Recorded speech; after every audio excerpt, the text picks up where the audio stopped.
trucks to parachute planes. Let's see where we drift to. Buffers in reverse, road signs wrecked. It's CK7 gaming time.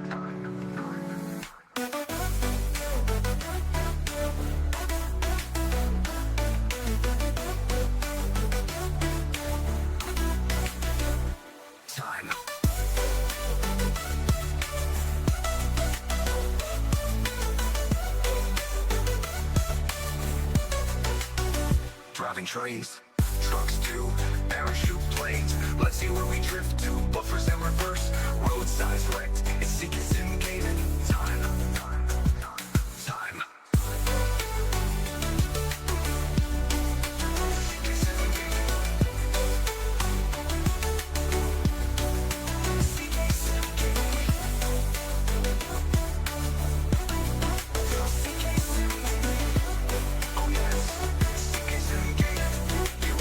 Driving trains, gaining distance, forgetting to stop. Driving through red lights, bad buffer stops. It's time for CK7 gaming. CK7 gaming time.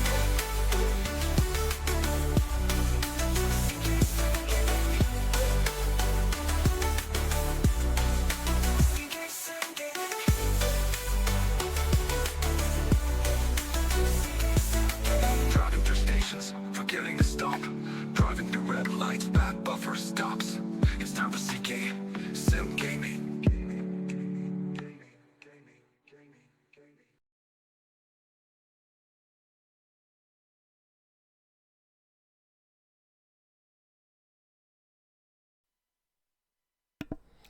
Good morning everyone, welcome back to another stream.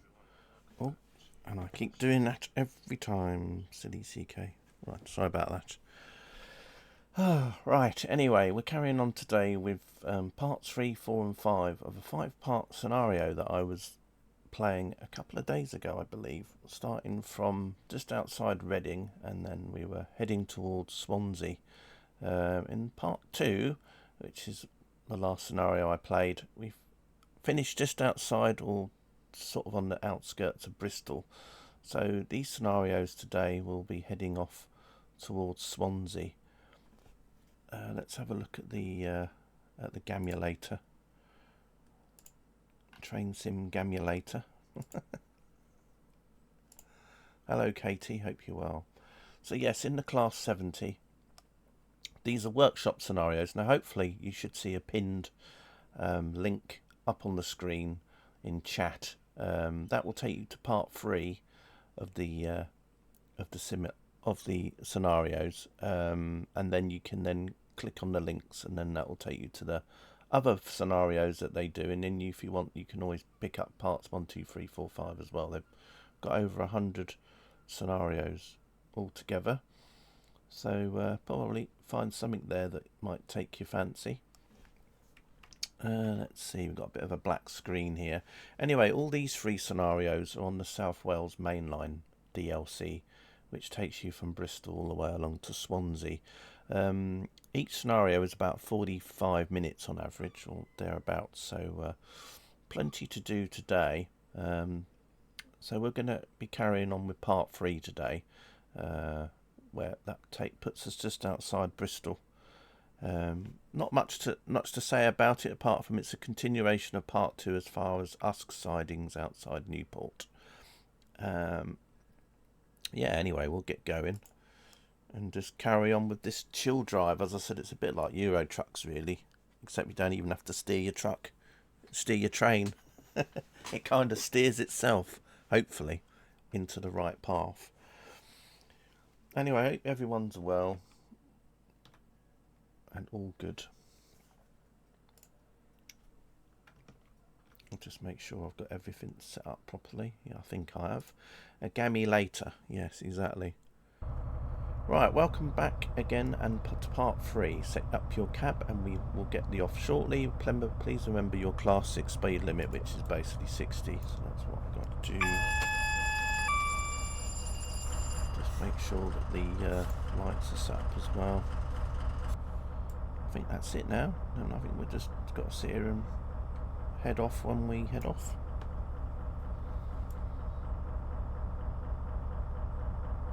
It's an interesting comment made by Carder when I streamed parts 1 and 2 the other day. It was about the fact that the train is very green, and then inside you've got a very blue interior.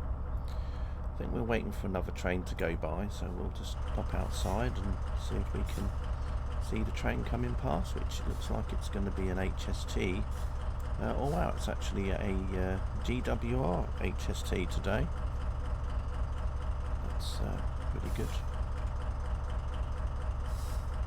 So yeah, all these tankers that we've got here. Is that another train up there as well? No. I thought there was a train parked up there.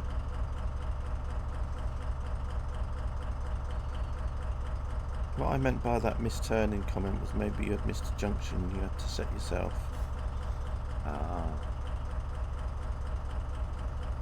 Yeah, probably. Luckily I don't have to do so many in them today.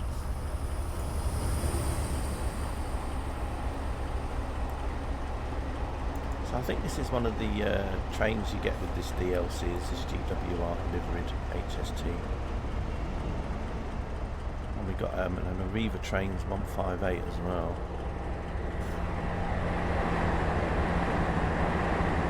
Now I believe you might have to have the Arriva Trains DLC for that 158, which unfortunately Dovetail doesn't sell anymore because the license with Arriva run out. So it's another one of those DLCs like the Virgin one that if you didn't get it originally, then probably won't be able to get it again. Although, of course, there'll be AP packs out there, AP enhancement packs that will have that livery anyway. Still pretty good for an old game. Yeah, I know. Should be the new update for this out soon as well, isn't it? I think this is a bit like OMSI. You know, we were chatting like this with Carter the other day about how old OMSI is, but you know, even though it looks quite dated, you still get a lot of fun out of it.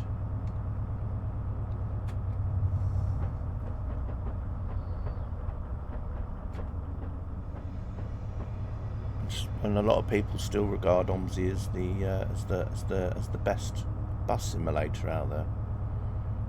Does it mean it might not look the prettiest?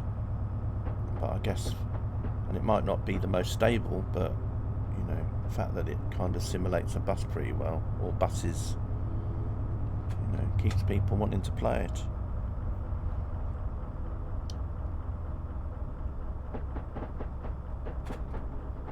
It's the same thing with Train Sim Classic. I mean, if Dovetail released a route, for example, for the UK that was still quite a good route, it's supposed to be going quite slowly around this corner here. Now I think in the last stream, I think I was passing this just when I was finishing, I think. But as I said, you can't, unfortunately. That probably means that I was a bit early in the last. Yeah, that's right, Katie. Yeah. Let's have a look on the map. So we're here, down here. So we've just come off. So that line carries on to Temple Meads, and we're doing the cut-off bit, which then takes us up to, oh gosh, and I'm speeding. I'm sure I've got a red coming up. Oh, crikey, it's all going wrong now. Look, but yeah, then I think it's, is it Filton Abbey is the next one up the rails, isn't it? I think. What's the next one? Stapleton Road. That's the next stop. Right, better put the brakes on a bit more. Don't want to go through this red. Oh, there we go. We're waiting for 158 to come past. Another of your old stomping grounds, yeah. Of course, another one of your stomping grounds has been on the national news as well, hasn't it, really, the last few days? Terrible, isn't it?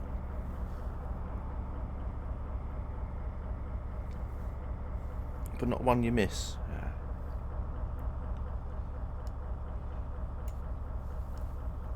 Anyway, we'll just wait for another green. Looks like we've got a cross-country Voyager coming along.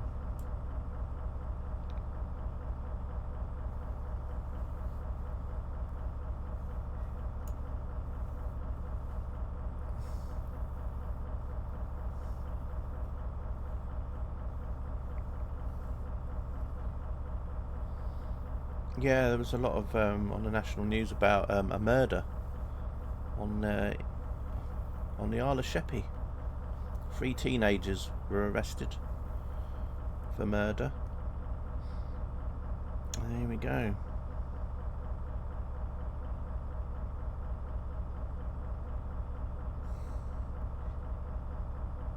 Yes, that's it. Yeah.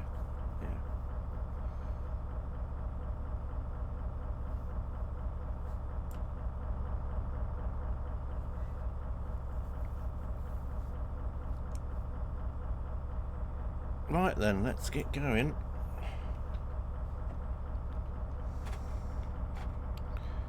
And we'll head back up. That's gonna definitely timestamp this stream now, isn't it, when you talk about events? So even if you don't know the date of something, you can watch it and go, oh yes, I remember that. What year was that?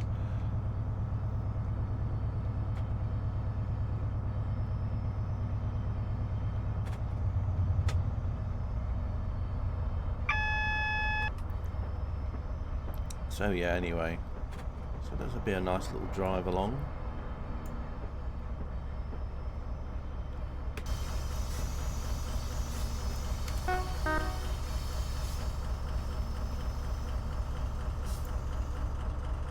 So yeah, I think the I can't remember when the TS Classic update comes out. I know it's coming out at some time. I'm a bit wary though, so I'll probably wait at least a couple of weeks after the updates come out before I actually update it myself, just in case something bad happens. Like all your asset files get deleted. Yeah, my mum watches a lot of things like the crime channels and that. She gets really into it. She said she wish she had a time machine and then she'd want to be like a detective or something. But yeah, she's always watching crime things all the time.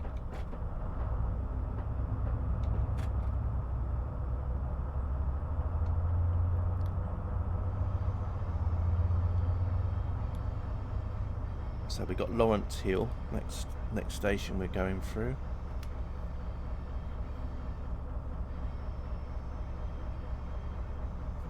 It'd be interesting to see if the scenario person's going to put little snippets of information up as we go past certain places, but we'll see.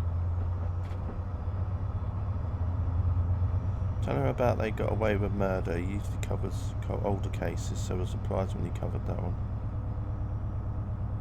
Yeah, but that's really old now, though, when you think about it, though, isn't it? The Jill Dando thing. I mean, probably for us, we don't think of it as that recent, but you'd probably be surprised. I mean, when was that? Again, late 80s? Early 90s?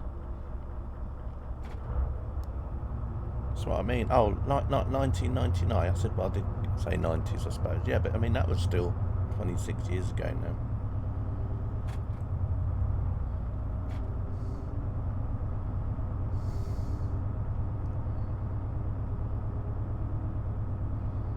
But yeah.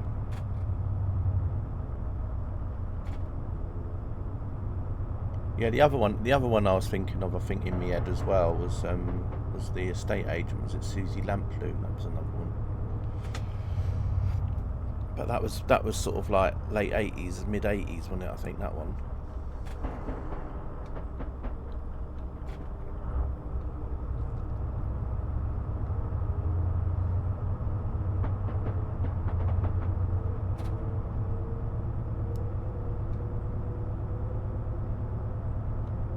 Right, anyway, let's get up to you a bit quicker.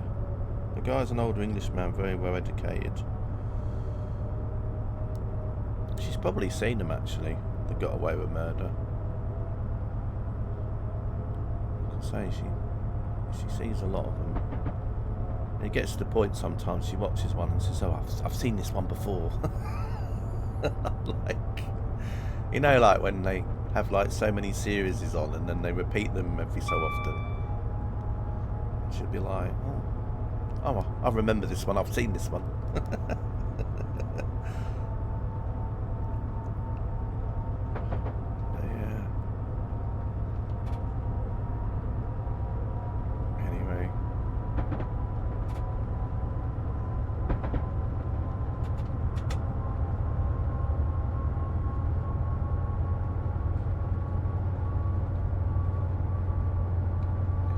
Right, next to go via is Filton Abbey Wood. Now the max speed of this train is 60. Well, with the consist and everything, I think the train can go up to 75, I think. This is your location station for over 10 years, never used it once. Do you have any regrets about that, Katie, never using it?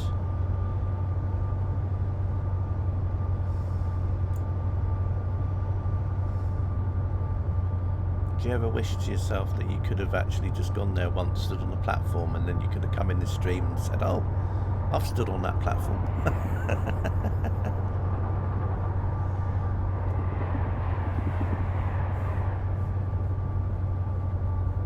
You just wasn't into trains so much back then. No. Like I said, you know, most of my youth was just travelling on trains. I used to just like the travelling on trains bit. I wasn't so much into the spotting bit. I only used to do the spotting bit when I had to wait half an hour to an hour at a station, but I was never one of these people that would just go and spend the whole day at a station spotting. Maybe a couple of hours, but then I'd just be wanting to get on the train and go somewhere again. So it was just literally like, well, while I'm waiting for another train, I'll just take some of the numbers down. Give me something to do, because, you know, when you're a kid, you know, you've got things you can either do. You can either do like colouring books or word searches or crosswords. But I just thought, well, I'll just fill out my time, just logging the numbers and then putting them in a little book, and then just watching the world go by out the window.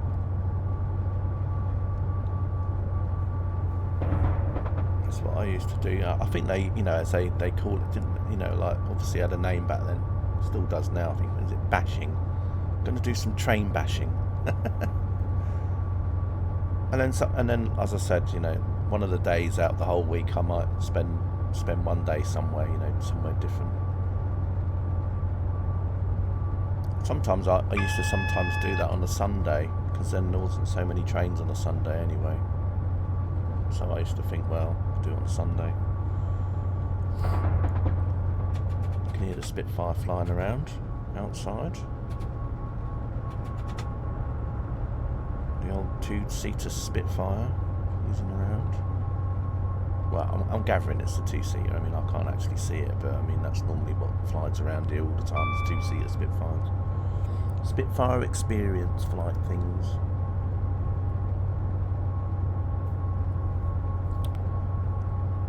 Filton Abbey coming up.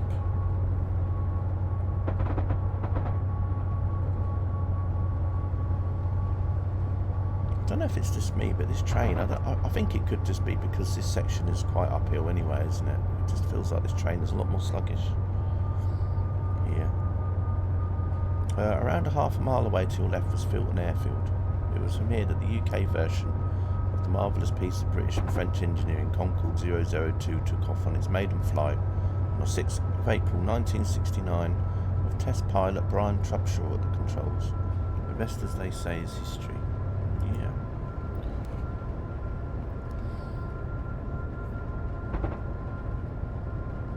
Patchway is the next station we go through. That's famous for where the quilts came from.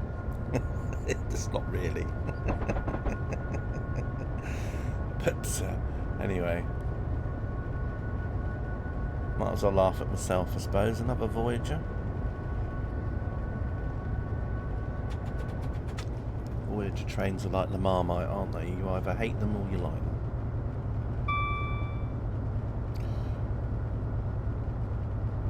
I've travelled on quite a few Voyagers. I've never really had a bad journey on them.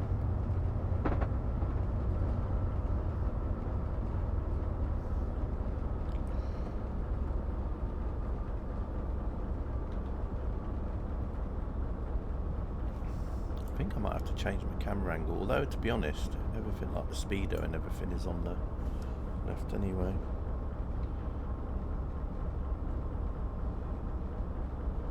Well, something looks really brightly coloured on the screen over there, very blue. Must be some freight containers, is it, or something? What is that? Oh, it's just some wagons, okay. very bright blue and or contain. Actually, no, it's containers, isn't it? Might be like one of them storage places over there, you know, where you can rent out a container to store your house contents in or something. Up ahead, Patchway Old Tunnel is 2,254 yards, and Patchway Short Tunnel at 66. Yeah, you can definitely say that Patchway Short Tunnel is very short. If it was in ETS2, it would literally probably be about 20 centimetres long, and the other tunnel would probably be about 15 metres long, and then that would be the tunnels over and done with. Of course, then we got the seven tunnel as well coming up soon, haven't we? I think the last time I was in this tunnel was, well, I can't remember when it was, but I know Egbert did a scenario, I think, where he went in it. I think that's the last time I saw a scenario with someone going in the tunnel. It was an Egbert stream.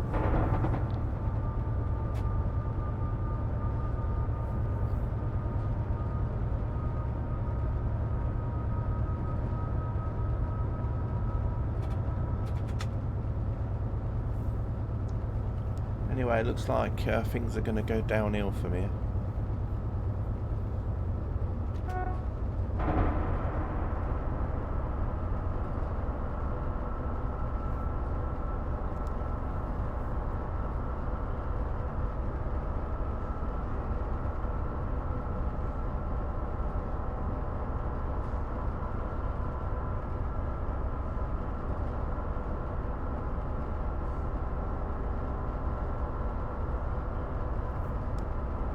Hey Egbert, how you doing? We're just in a tunnel at the minute. We're in Patchway Tunnel between Bristol and Wales. So we haven't gone through the Severn Tunnel yet, but we are heading towards that way.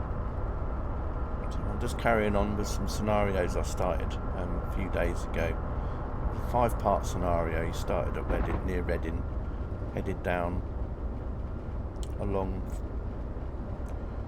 the line that goes through like Newbury and Westbury, and then Bradford upon Avon, and then went to Bath, and then those scenarios ended near Bristol. So we're just carrying on with part 3 at the minute, where we're just going from Bristol towards Newport. So just as I said, some workshop scenarios. I've got a link to the part 3 on the screen. So if you click on that link, it will take you to the part 3 scenario, but then you can then also then just use your mouse and be able to click on the other scenarios that these people have done, so you can then download some more scenarios if you wish. So yeah, just driving a class 57 to, sorry, not 57, 70. I don't know why I'm thinking 57. I think it's because it was 57 miles an hour. It was sitting there looking at me. So yeah. Pilning is the next station we go through. Not seeing those. Nice tankers. Yeah, these, I think they're quite old tankers now. Now I can't remember if the tankers come with a DLC or not, or whether they're a standalone, but Uvi, which is a developer, did some T-Wagons a long time ago, and which is why they've also got the Uvi branding on it. Now Uvi, I think, went on to do, is it Mudrunner? I think it had something to do with Mudrunner. I might be thinking of someone else, but anyway, you know, and spin tyres and those sort of games. I've just accidentally pressed the wrong button there, which is about right. So it looks like we'd be making an unscheduled stop. Or maybe we won't be. Let's see. Did I manage to escape out of this? Probably not.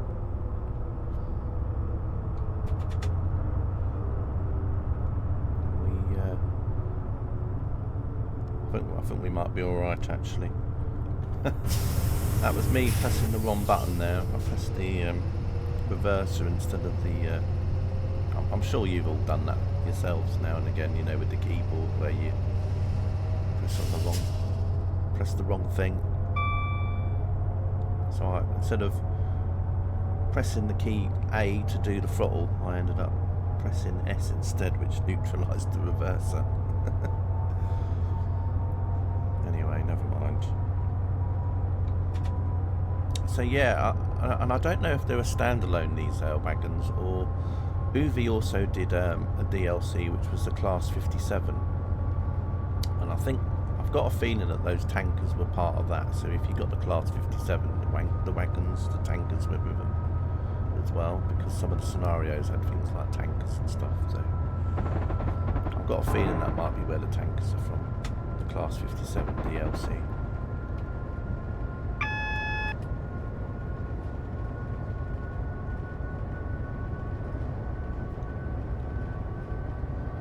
Very old DLC now, but the Class 57 one I remember quite well, because it always used to have a newspaper on the dashboard, and when you used to go over points and go left and right, the newspaper used to slide across the screen in front of you, so that was quite an interesting thing. And I think you could click on the newspaper and then drag it left and right as well, I think.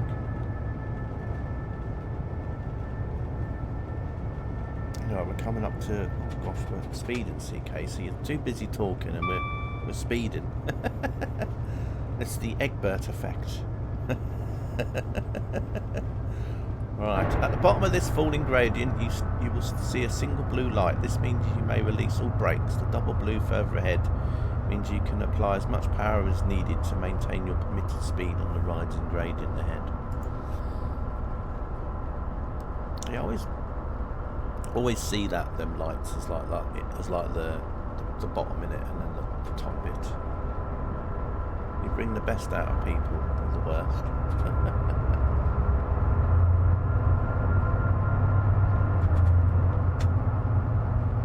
I thought that was a steam engine for a second, but no, it was just a 66. Luckily this train isn't CARDA compatible, so you can't open the windows, so that's a good thing for me. Although it has the big windscreen, so I suppose it ticks some of the CARDA compatible boxes.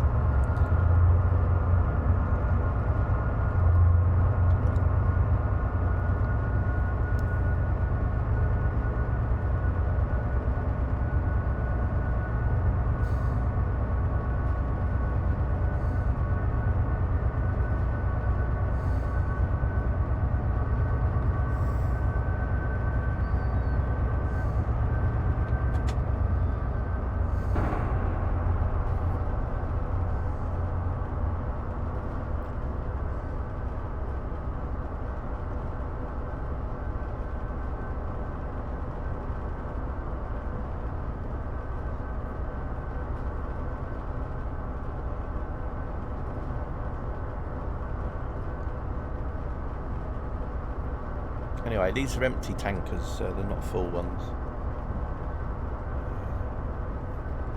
These are just empty ones.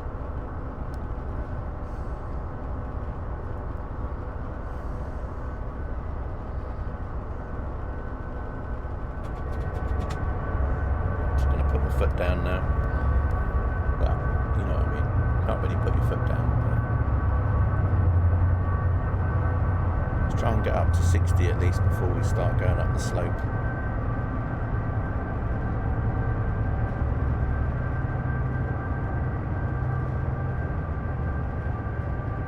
Up we go.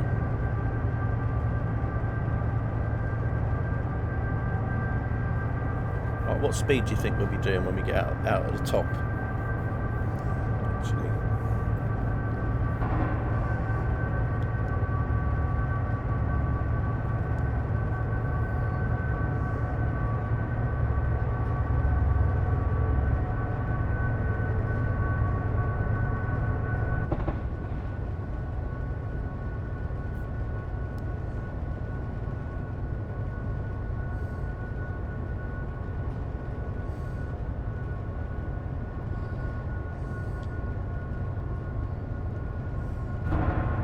So yeah, I'm aiming to do all 3 scenarios in this stream today. As I said, each scenario is on average about 45 minutes long. Some are 40, 46, 47, some are 43, 44, so I'm just just average an hour, plus with my driving.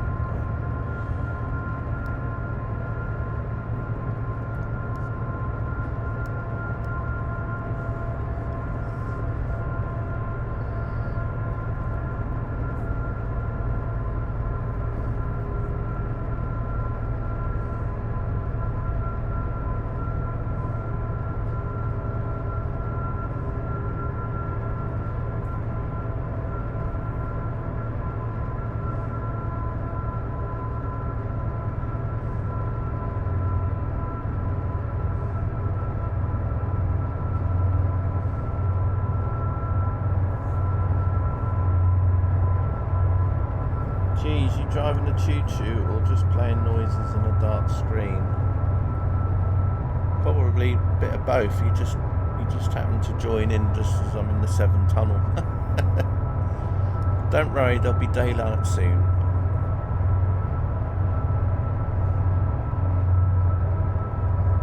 You never know though, Dave. I could have had a black screen up for about half an hour and nobody would have said anything.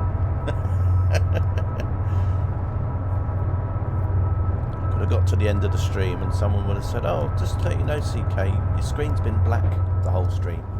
Oh, thanks for letting me know. It's an old school sim, no scenery, just controlled. Yeah, it's I'm doing a simulator. Here we go. We're doing you know, like when you're doing on a flight. Oh, unfortunately, it only goes down that far. I was hoping it was going to be one of them glides that goes all the way down, covers the whole windscreen up, but never mind. A bit like when you're doing your IFR training, they get the plane and then they basically put like a blind up the whole screen, and then you have to just look at the instruments. Obviously, you know, you use them when you're taking off and all that. It's a nighttime scenario, yeah. Yeah, we're in daylight now. It uses the same time as ETS2, so like hours go past in seconds. How are you, Tepic? Nice to see you. Better be on my behaviour now. as if I've you been here, just been lurking in chat. Oh, okay. You've been lurking. That's all right.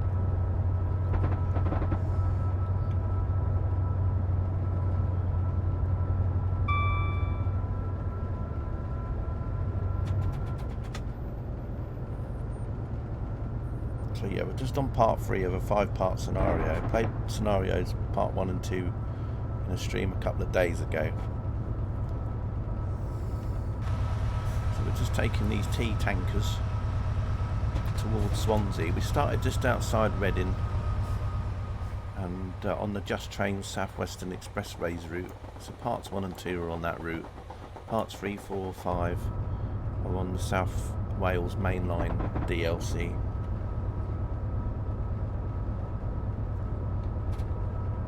Did I go to Derby? No, unfortunately not.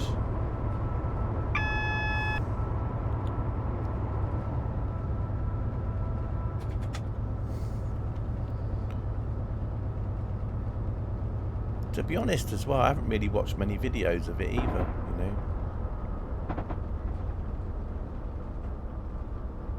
Message from your control centre. There are an additional 4 empty tea tanks that need to be added to your consist in Usk sidings, taken onto Robston. They are being brought up from Uskmouth sidings and will be placed in the head shunt for ease of access. Just like a Whitemead scenario, the odd typo, love it. Maybe this is Whitemead's new alias. Maybe he got a girlfriend and he posts with this name now.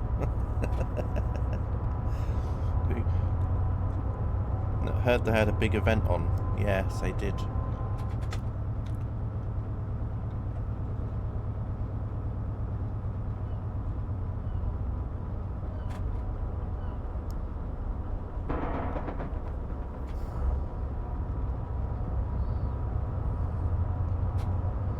I think one of my viewers, Red Mozzie, was doing a live stream from there, I think, as he does now and again.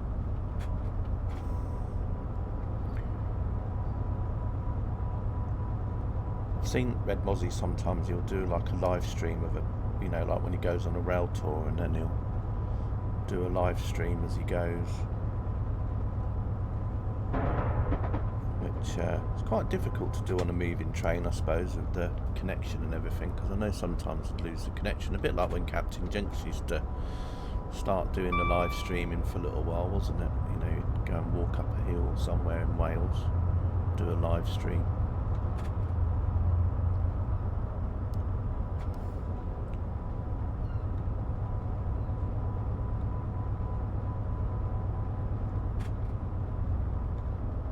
So I think this is, I think we must be getting near to the end of the scenario as well. Oh, and the most dull-toned speaking boring presenter was there as well, who just reads from a book. Yeah, I did my own version of that actually. I basically, when I was going around the UK with my Britrail pass doing rail journeys, I had a book that I had with me. And I think a member of my family or someone said, "Oh, you remind me of that bloke on the telly with the book." So I sat in the train, and then I sort of did a selfie of myself with a book in my hand, looking out the window, you know. Great rail journeys or whatever it was. It's like my own version.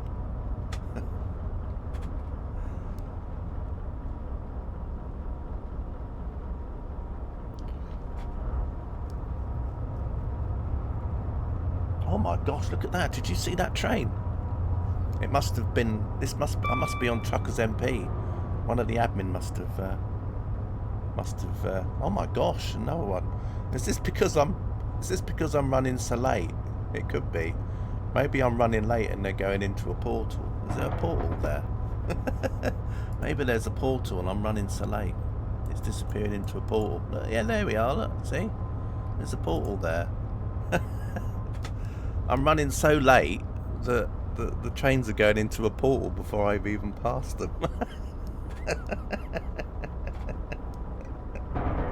Oh, that's funny. Well, everyone falls asleep watching my streams anyway, Dave. So, I mean, basically, if I did British Rail journeys, everyone else would probably carry on doing the same thing anyway. That's funny. I can't believe... I thought I've been speeding in places, so I'm not sure how I'm going so slow that the trains are disappearing into a portal. That's quite funny. That just tells you how bad things are.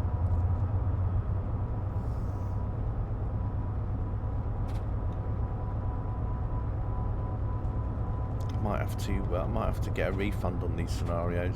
I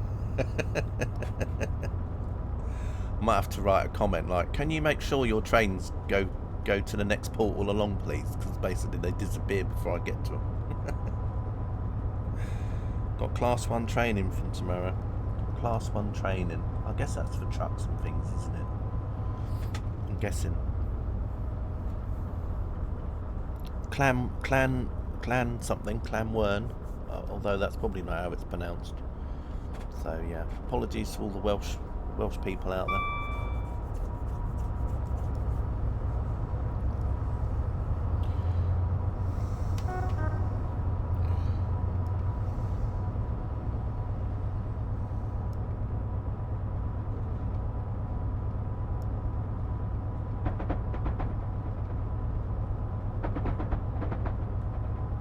You drive the bigger rigs that bend in the middle.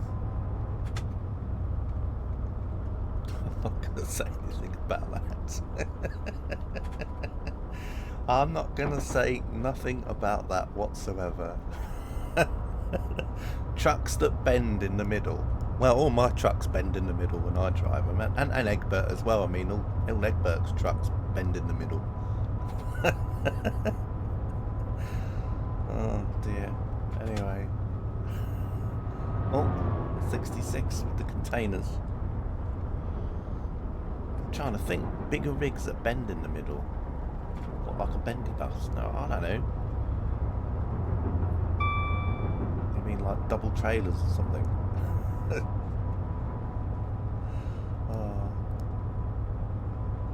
Your trucks can bend 360. Yeah, we're very talented, aren't we, Egbert? We can do many things. We can do things with trucks that defy physics and gravity.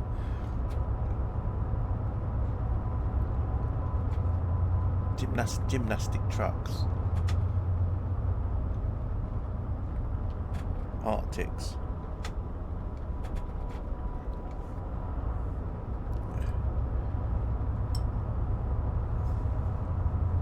Arctic trucks.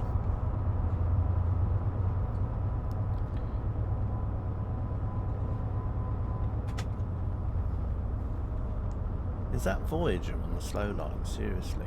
Have they got that Voyager on a 40? Can't be right.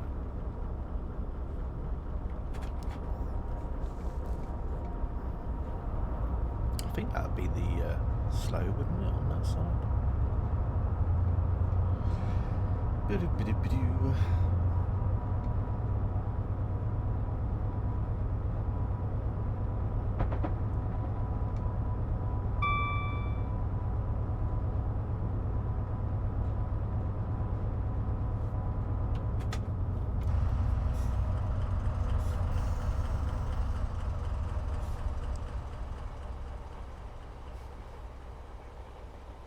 I like the way that whoever put these in the sidings and sorted them all out has sorted them all out by colour.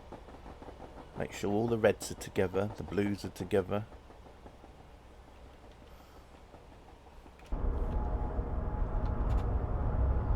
You need a shower. It's starting to turn into CK and Egbert over here. You're starting to turn into me and Egbert. Oh dear. Well, that's not good, is it?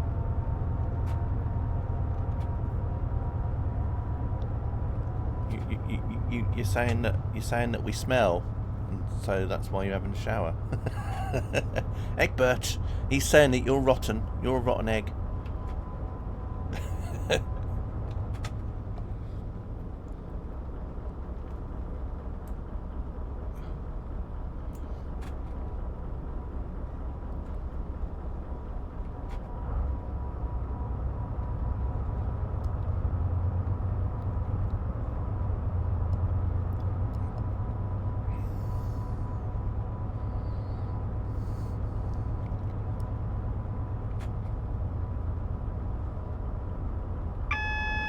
So yeah, like I said the other day, this is a bit of a chill drive, isn't it? I mean, this is even more chill than ETS, because with ETS you have to steer around corners and overtake cars and things, whereas on here...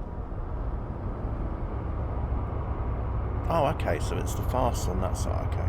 So these are the two slows then, and then the faster on the other side, okay. So that Voyager was on the faster. Your monthly washing isn't until next week. Well, it's a good job it's just next week then, isn't it?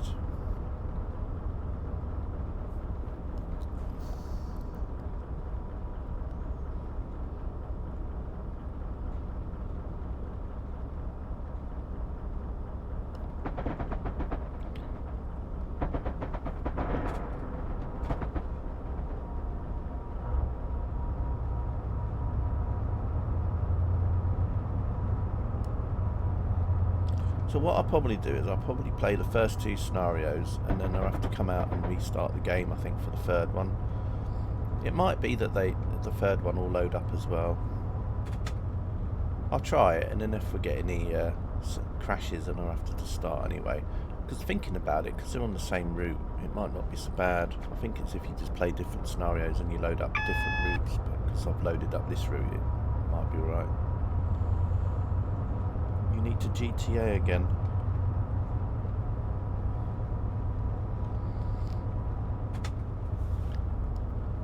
Right, anyway, we'll just pop it into...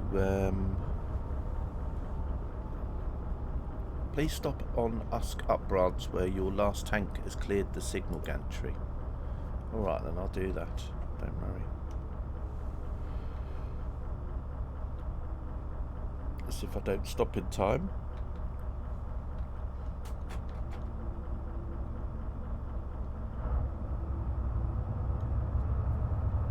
So yeah, these tanks that are coming up now, I think, on ahead of me, I think these are the ones that I've got to pick up.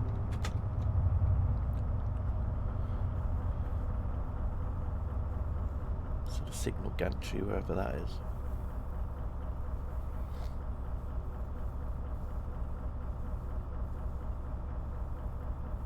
What I'm going to do is I'm going to make a note mentally of the time in my head. So when I actually come out of this scenario, and then see what time part 4 starts.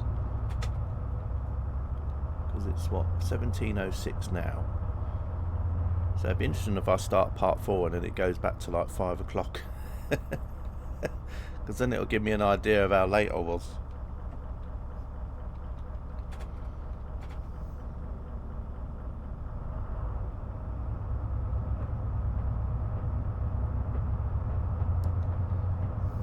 Maybe you had someone wibbling. Maybe someone played this scenario and they just drove at high speed. They were driving around at like 90, and then they were going, "Oh, can you do something about the portals?"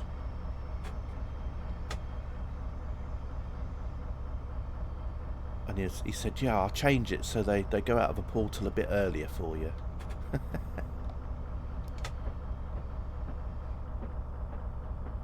And then he changed them all, and then suddenly people like me are playing, and then suddenly everything vanishes before you get to them.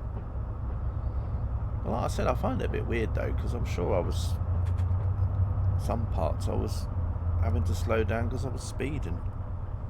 Good job they didn't use guard wagons by this time. Imagine the drama. Yeah.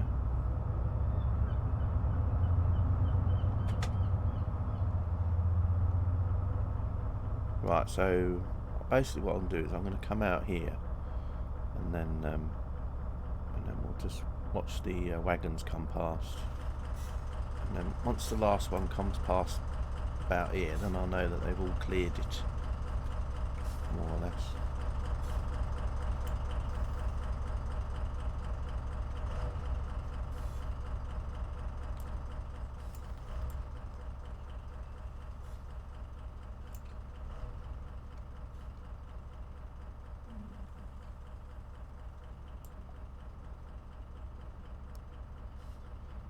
Have I spadded?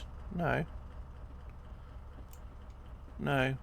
It just said that I had to make sure that the last wagon was after this signal gantry, so I'm just going to make sure that my wagon has gone past this signal before I stop. That was all. Because I think in the next scenario I have to reverse this train back along, so I'm guessing it's just that they want you past this signal here. Even the driver of the shed is shaking his head. Yeah. Probably.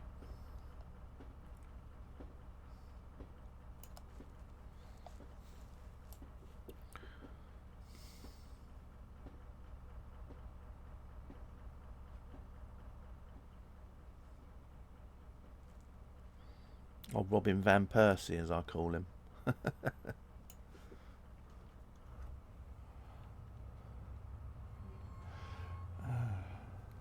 It's funny, we all have different names, don't we, for some of the drivers in, you know, like there's Johnny Cab. Right, so now I'm just going to slow down about here now. That'll do.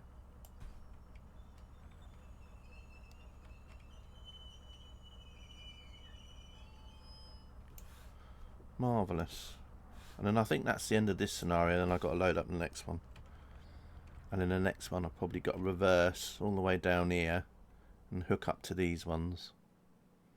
So that'll be what I'll probably be doing in the next scenario. Well, the start of it anyway. You have a short break here before you couple up to the 4 tanks. See you in part 4. So according to the clock it says it's 10 past 5. As I said, it'll be interesting to see what time the actual what time part 4 is.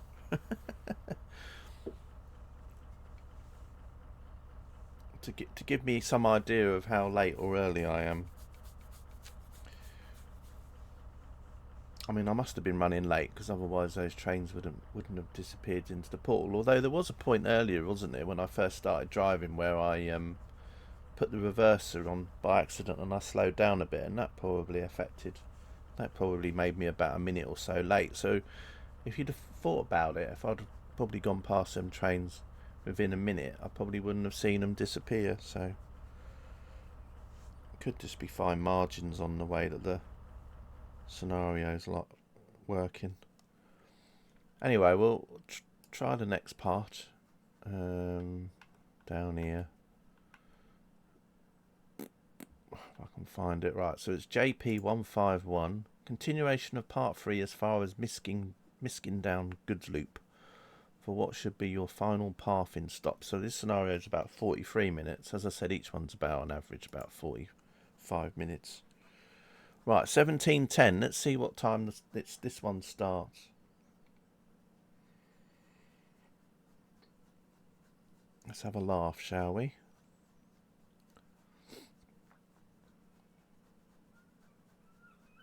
$17.10.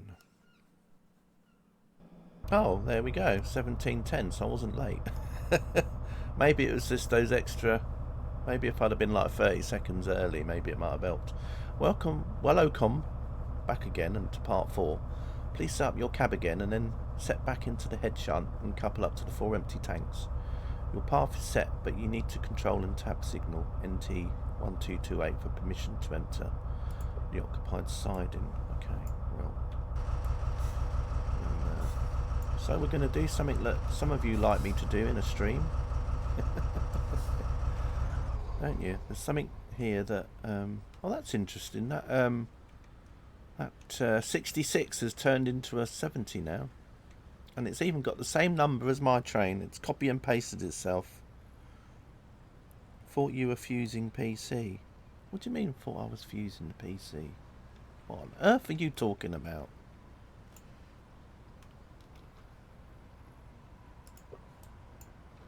Sometimes I just scratch my head. You're like a mystery.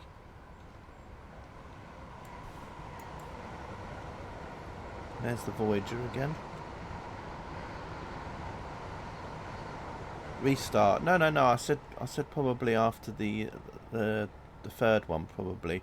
Although I'll probably just run it and then if it OOMs.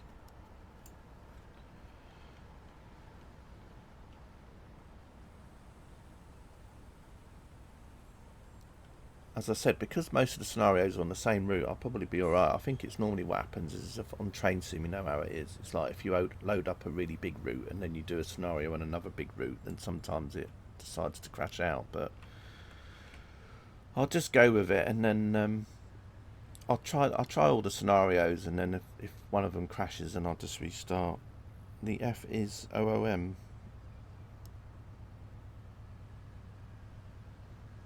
Oh. Okay. We'll be alright though, I think. Right, I'm speeding a little bit here. Right, we've got a couple of geezers waiting here as well. I just hope I don't go too fast.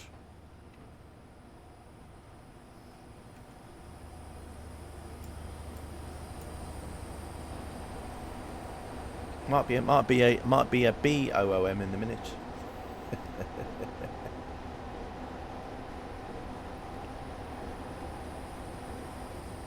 Stand away from the freight train in the sidings. CK approaching. Exactly. Stand well away.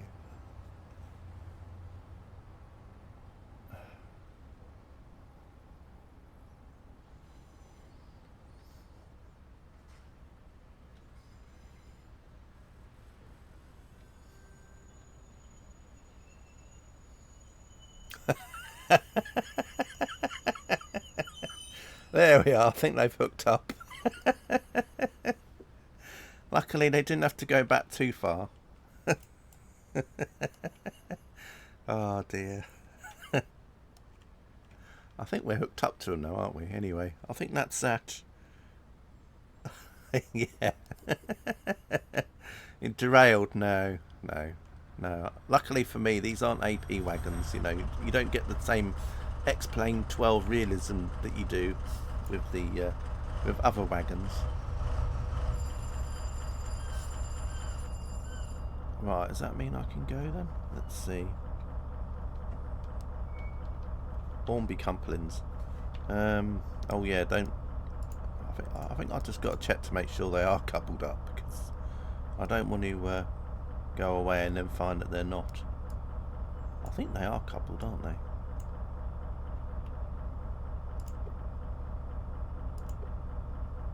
Why can't I go along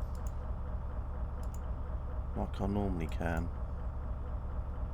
I thought I can scroll along these normally. Hang on.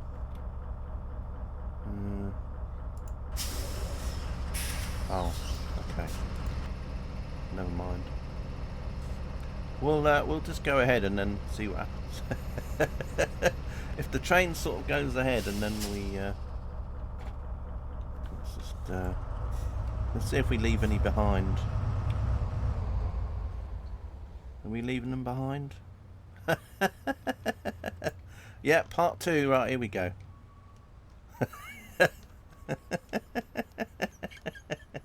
Right, let's go again. Doorbell. I know it is a bit like that, isn't it? Right, anyway, let's go again.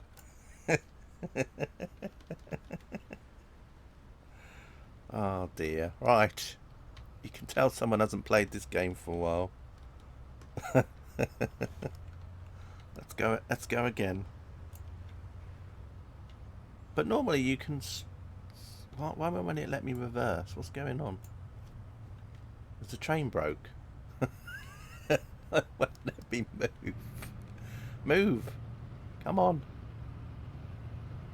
Oh dear. Take 2. Yeah. Everyone in their positions. Yeah, exactly.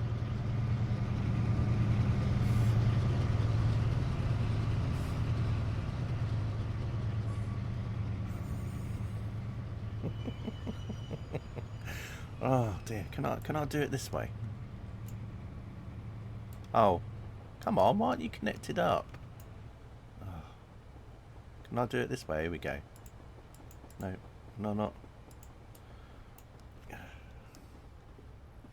Where's the fluffer?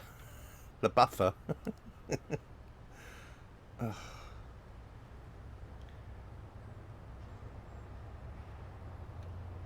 Come on.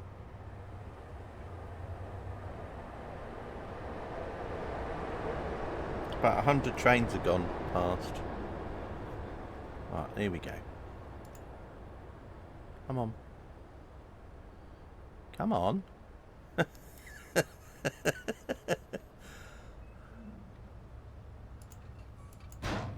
There we go.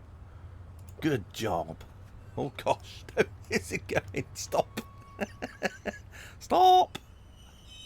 God, it's a good job they left a bit of little space between the buffers there, wasn't it? Between that and the end, otherwise we probably would have come off the end.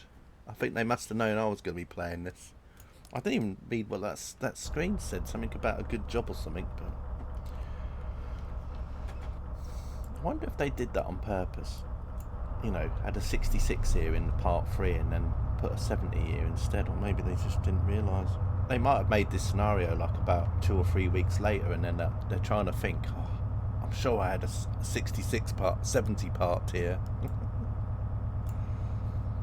Right, anyway, off we go. Let's see how many trains disappear into portals now. Good job now, sod off. I had to look at that, I thought that was Steam Fan Man writing that.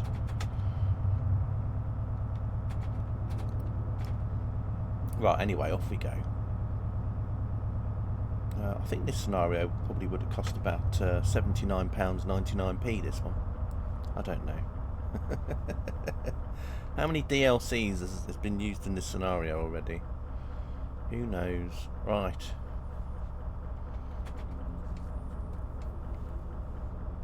Another 66. People will be thinking I'm playing Train Sim World in a minute if this carries on.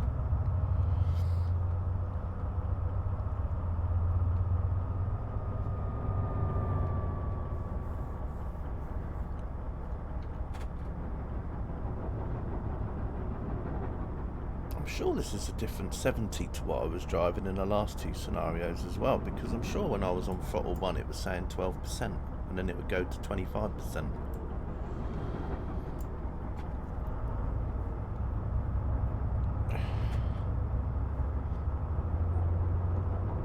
Who knows what I'm driving?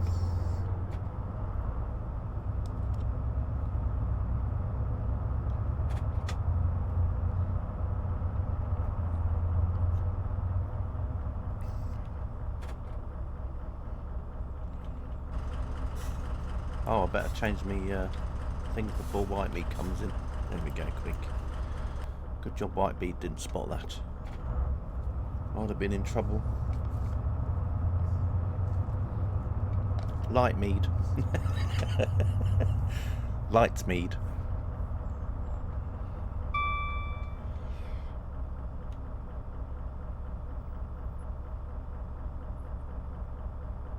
Wouldn't it be funny if Whitemead came in and said that he'd had a new job, a new career, and I said, "What do you do now?" He said, "Oh, I check lights for a living."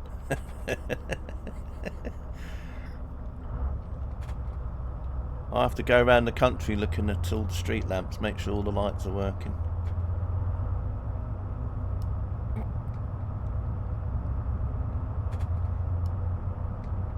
He'd be good at Christmas though, wouldn't he, Whitemead? You know, if you had a Christmas tree, he'd be able to tell you if there was a light that wasn't working.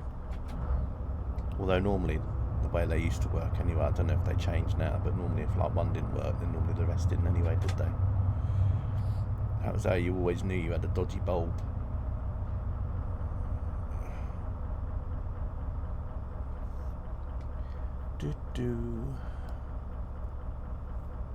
I wouldn't know. We still use candles. We put candles up in our tree. It's not a health and safety hazard or anything.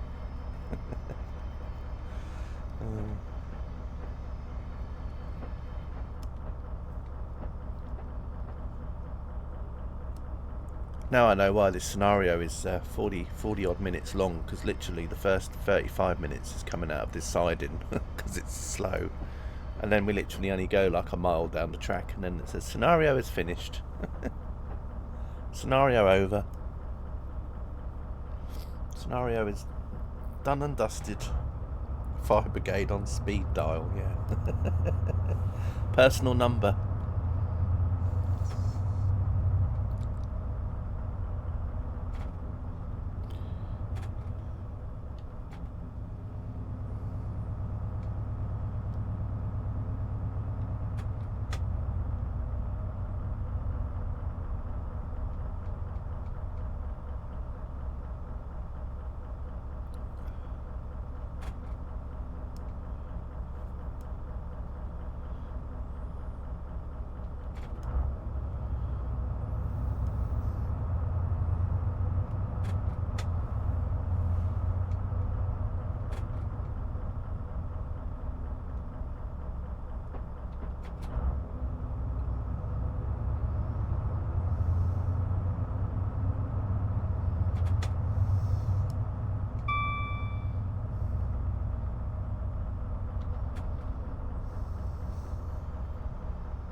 So I think that line that goes off to the right there is the one that he then takes that goes towards Shrewsbury way, isn't it?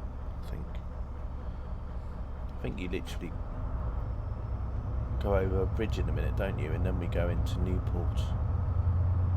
Right, we can go up to 40 again, which is nice.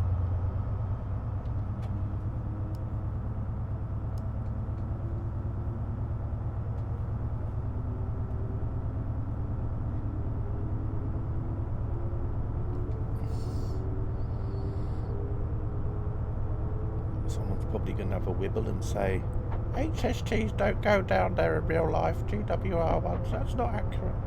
You're about to cross over the River Usk.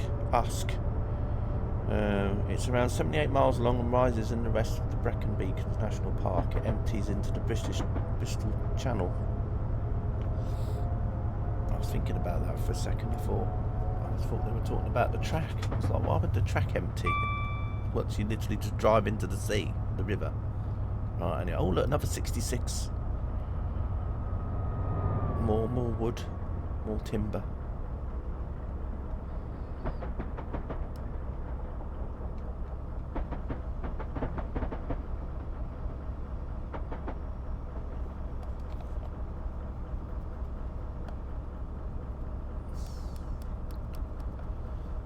So yeah, I don't know what a lot of people. There'll be quite a few people that might not be able to play these scenarios. Newport Tunnel ahead at 770 yards. Because because as I said, I think you'd need the Riva train pack for the 158s, and that's one of those DLCs that got, as I said, got taken off sale.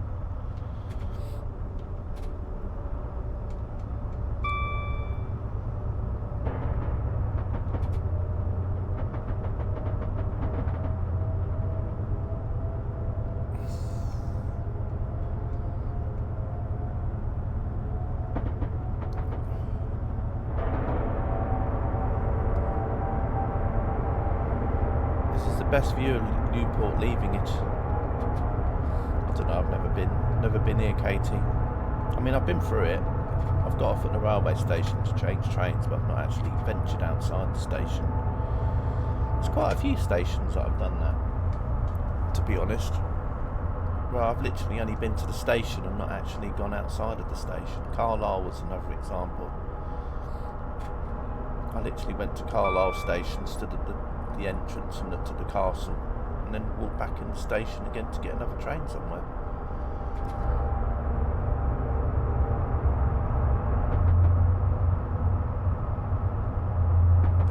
Other stations, Sheffield, Nottingham, same sort of thing. Just got off a train and stood on the platform and got another train.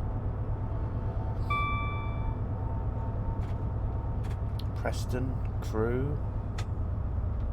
Quite a lot of stations where I've literally just got off the train just to change to another train.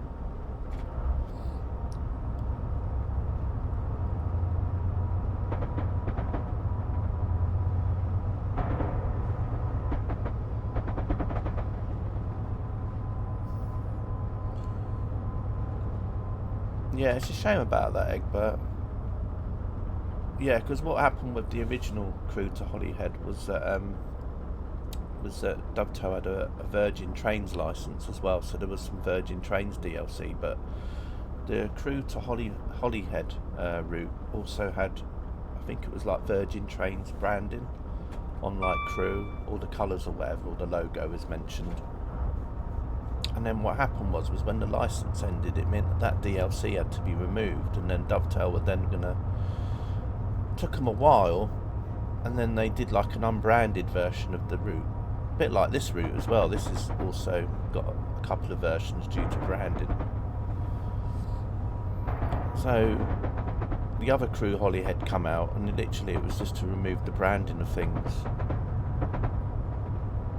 You know, mainly just the station signs and things. You know, the signs on the station had the logos and stuff. And the same thing happened with this one as well. So that's why there's like two versions of this.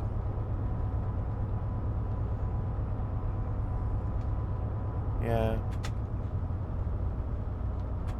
Huddersfield was the same. I went to Huddersfield literally just to go and take some pictures of the cat for a friend of mine, because originally I was just going to go through to Leeds, and then they mentioned about the cat on the way, and I said, oh, I'll get off at Huddersfield on the way just to take some pictures of the cat. And when I got there and asked about the station cat, the guy at the station said, oh, he's asleep at the minute. And I was like, oh, great. So I couldn't even see the cat because it was in some room sleeping in one of the station master offices or something, asleep on a chair or asleep somewhere. So I couldn't take a picture of the cat, so I just got on the next train to Leeds and carried on.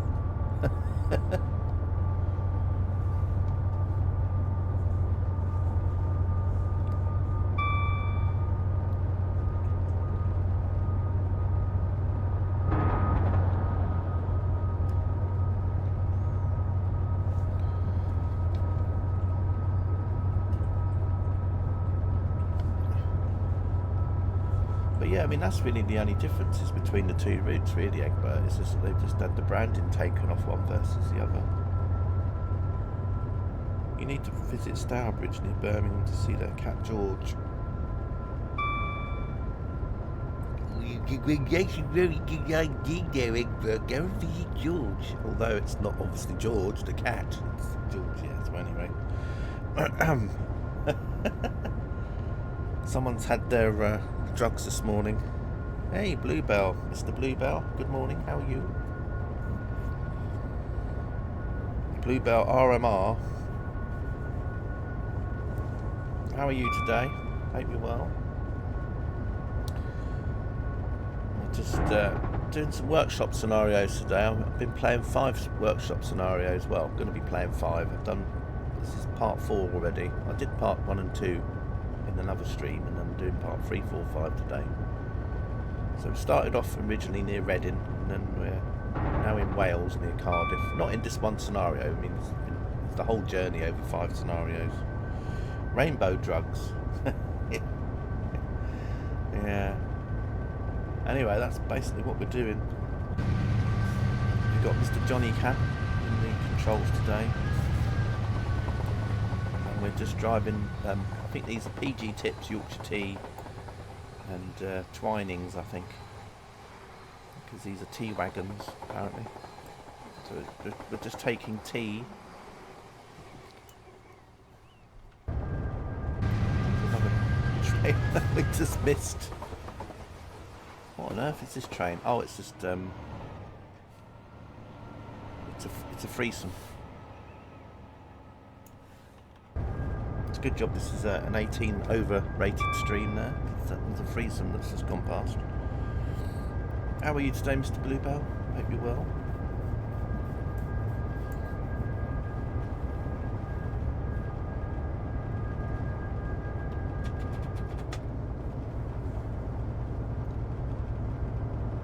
It's actually UK Train Barry. Yeah, I knew that, but obviously I'm not going to call you by your other name in the stream.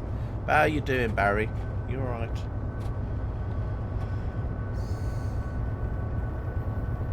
How you doing? I bet you've had some busy days, haven't you? Where you are with the railway. You know, a lot of visitors, especially on the hot sunny days. I bet you've been quite busy, but then you probably had issues with the track as well, haven't you? With the, you know, with the heat and things.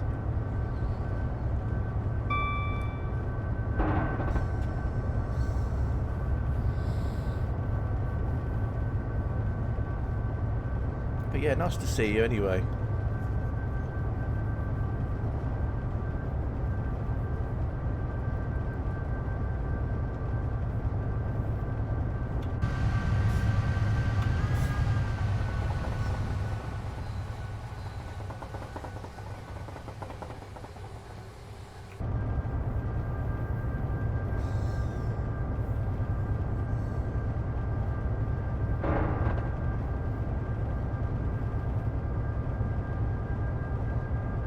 So yeah, we're just driving along the South Wales main line at the moment for these last 3 scenarios. The first 2 scenarios are on the Just Trains South Western Expressways route.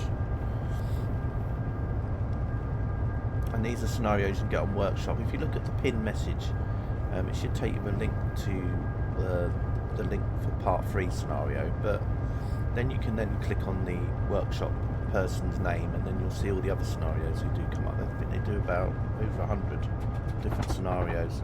Some of them are in multiple parts, like they might do freight scenarios of 3 or 4 bits. You've been busy. Yeah, I bet. You're good, thanks. How are you? I'm not too bad, Barry. I don't stream as much as I used to these days. You know, I have moments where I might have a little period where I don't stream for a few weeks, and then I'll do the odd stream again.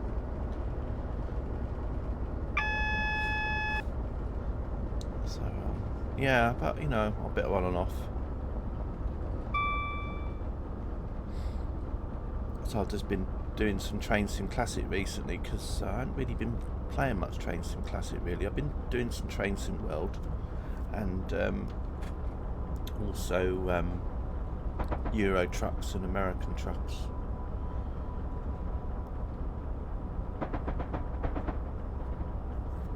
Got to slow down to 40.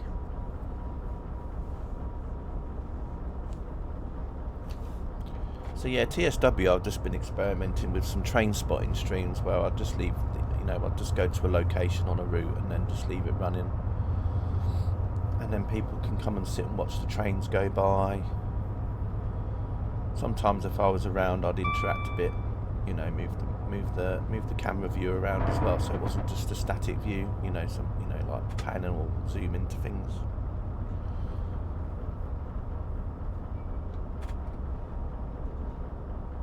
But I don't know if I'm going to carry on doing the streams, because I don't think they were really that popular.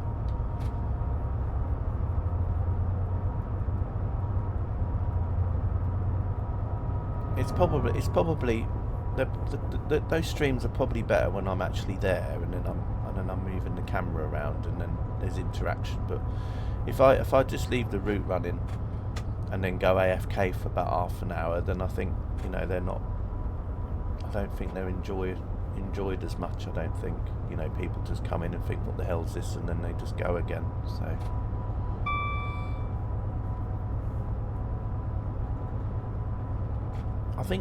I think it's either that, or I'm just impatient, and then, you know, if over time more people came in, because it'd be chat that keeps the thing going, because if there's nobody in chat talking amongst each other, then, you know.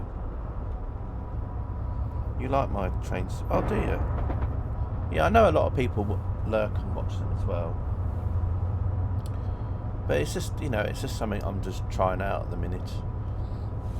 I was wondering how they would be on YouTube as well, because I might do one on YouTube and just.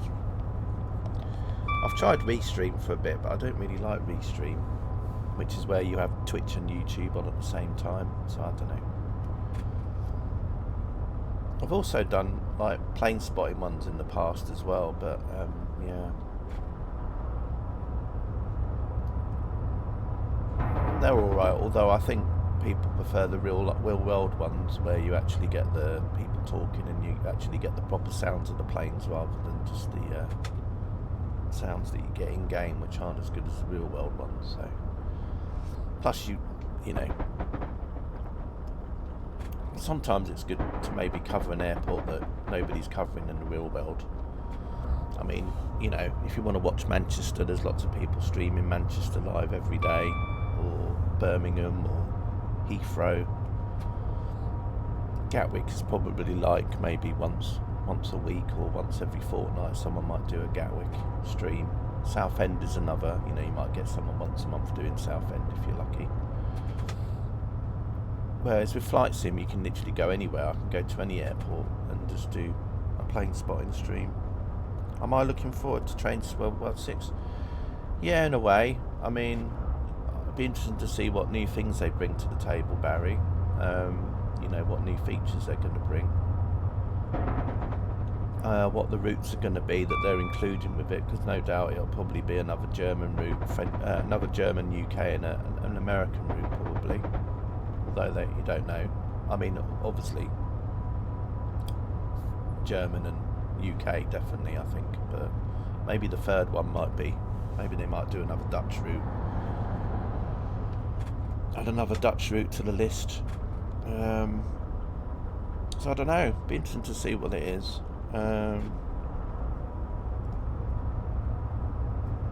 Of course, it's appreciated now that they actually do it, so that you can upgrade to TSW6 at no cost. Because before it was a bit of a pain, because you might have 5 and then they'd bring out a new version with 3 new routes, and then you had to basically, like, if you wanted to have all the features that come with TSW6, you had to buy the whole thing again. Because it'll probably be until a sale comes out until I actually buy TSW6 with the route. So I'll probably get the starter pack of TSW6 and then wait until there's a Steam, you know, a sale on CD keys or something, where I can get like the deluxe version of TSW6 for about 20 quid or £25 or whatever it was, because I did the same thing with TSW5. I see someone is making a TSW Wherry Lines route. Yeah, I saw that as well. Be interesting. I don't know if it was modern day or like in the past, because I'm thinking modern day it'd be a bit difficult, because no one's really done a train for TSW that would cover it in modern day. Whereas obviously if you went back a few years, back to when there was like 150s and things and 37s, because there's already 37s in TSW and there's already 150s in TSW then, and 153s in TSW, then obviously you've got a chance to cover a timetable, if you know what I mean. I mean, I heard about it, but I haven't actually seen what year it was supposed to be covering.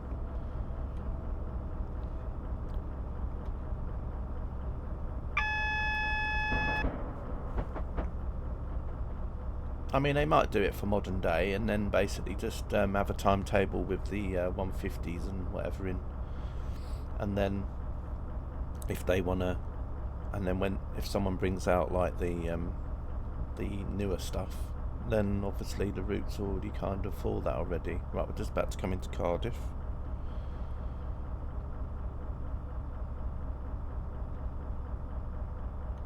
So yeah, it'd be interesting.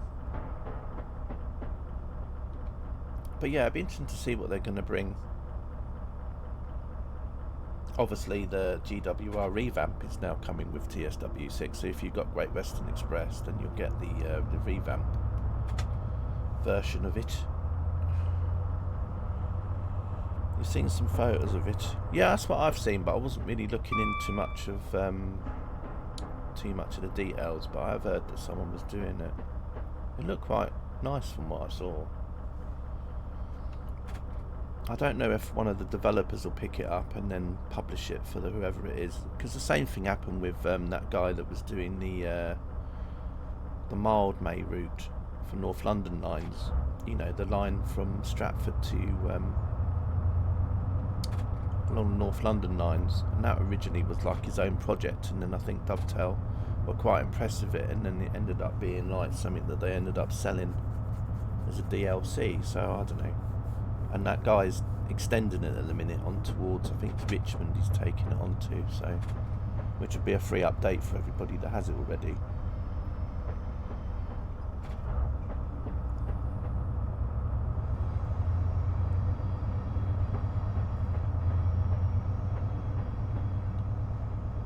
So yeah, it'd be interesting. It's good that there are some people out there making content for TSW, you know, building routes and stuff.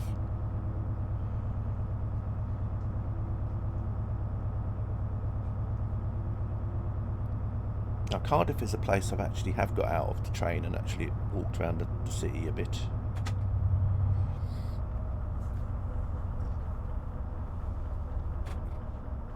But Cardiff is the furthest along this line that I've actually been. I haven't been any further along this line in reality. I used to like sometimes getting the train with the 3-course meal that you used to get. They used to call it the Gerald. You're about to cross over the River Taff. It is around 42 miles long, and like the Usk, or the Usk, rises in the west of the Brecons Beacons National Park, and it also empties into the Bristol Channel via Cardiff Bay. Okay. Do you think TS Classic will get updated? I don't know if they'll do any more to the code now, Barry. But they'll probably do their yearly update still. I think there's supposed to be an update for this coming out soon, you know, where they just bundle 3 routes with it and then they just change the year, and then that's basically what it is. But I don't think they're actually doing much more to the code now.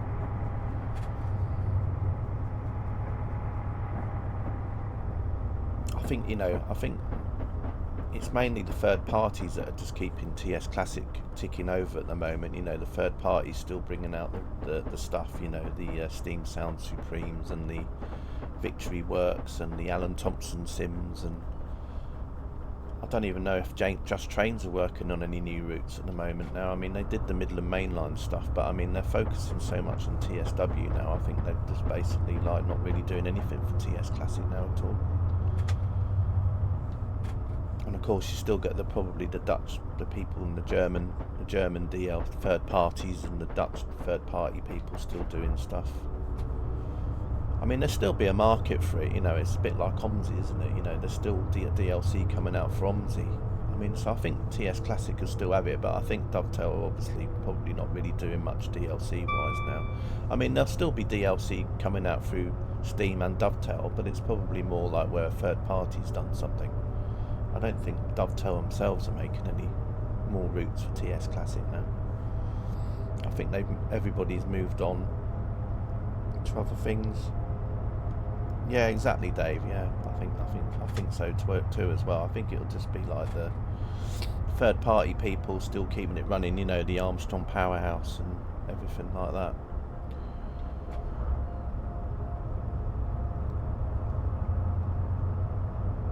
Back smelling clean or not, and not like CK or Smegbert. Smegbert now. Terrible.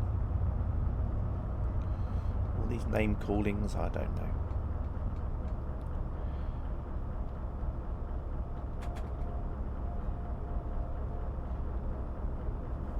But yeah, I think, I mean, as I said, there'll be the update coming out soon. You know, and it'll just be called TS Train Sim 2026 or whatever. And then it'll just have free routes. Now, from what I've heard about the free routes they're bundling, they're not even new routes anymore, because obviously years ago every new route was like a new route, whereas now it's like, well, they're just going to go into the back catalogue and it'll come with free routes that are already out there.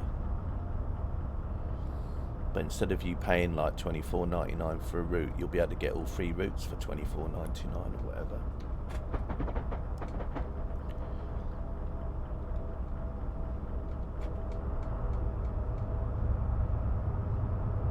Right, so I think Miskin Down Goods Loop is like the final part for this scenario, I think. And then we'll carry on. But yeah, I think, you know, I think the next thing out from AP is the Class 66 pack, isn't it? I think Alan Thompson Sim are working on a 166, and then you've obviously got that other company that used to be Bossman Games, but now they've changed to another name. They're doing a Class 47. And then obviously you've got the Caledonian and Victory Works and all these other people doing their Steam locos still, so...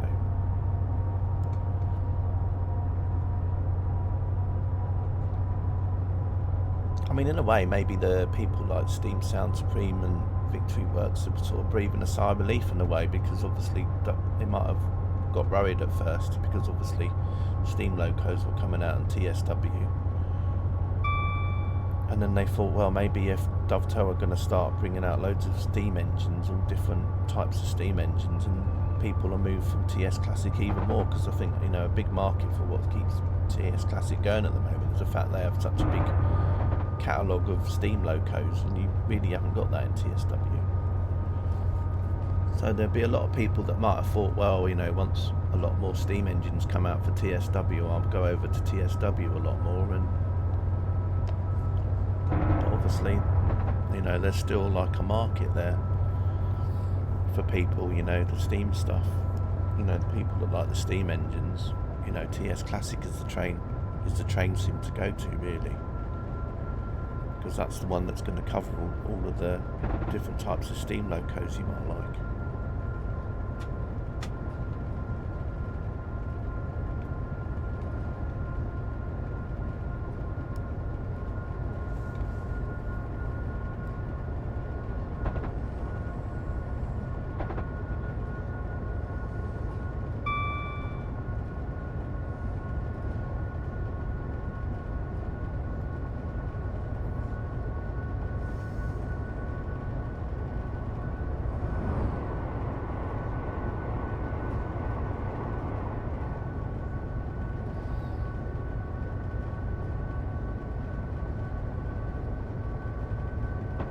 It's been a while since I've driven along this route, actually.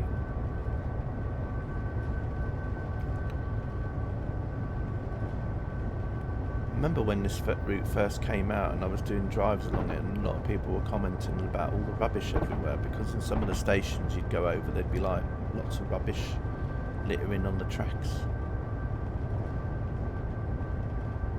What I always used to love about when Dovetail would bring out a new route, I always used to think it was a new... You know, I was always thinking of the freeware route builders, and they had something new to chew on, you know, because there's so many assets that come with a new route all the time that might not have existed before. So I always think that, you know, that they'll be sitting there going through their editor, going through all the assets, seeing what things there are that they can then put in their own routes. Of course, it means that when someone brings out a freeware route, you have like about 6 or 7 routes that you have to get to use all the assets, but, you know.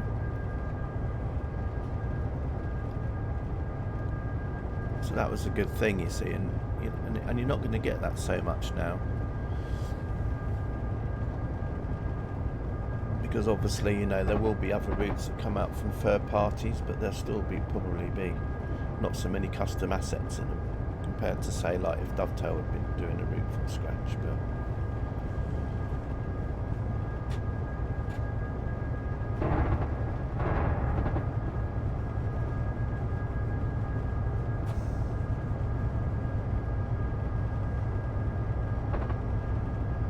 course, Just Trains always add assets as well, don't they? They build a route, you know, like the level crossing assets are pretty good. So a lot of routes, you know, use those level crossing assets now, don't they? Especially if they're modern day level crossings.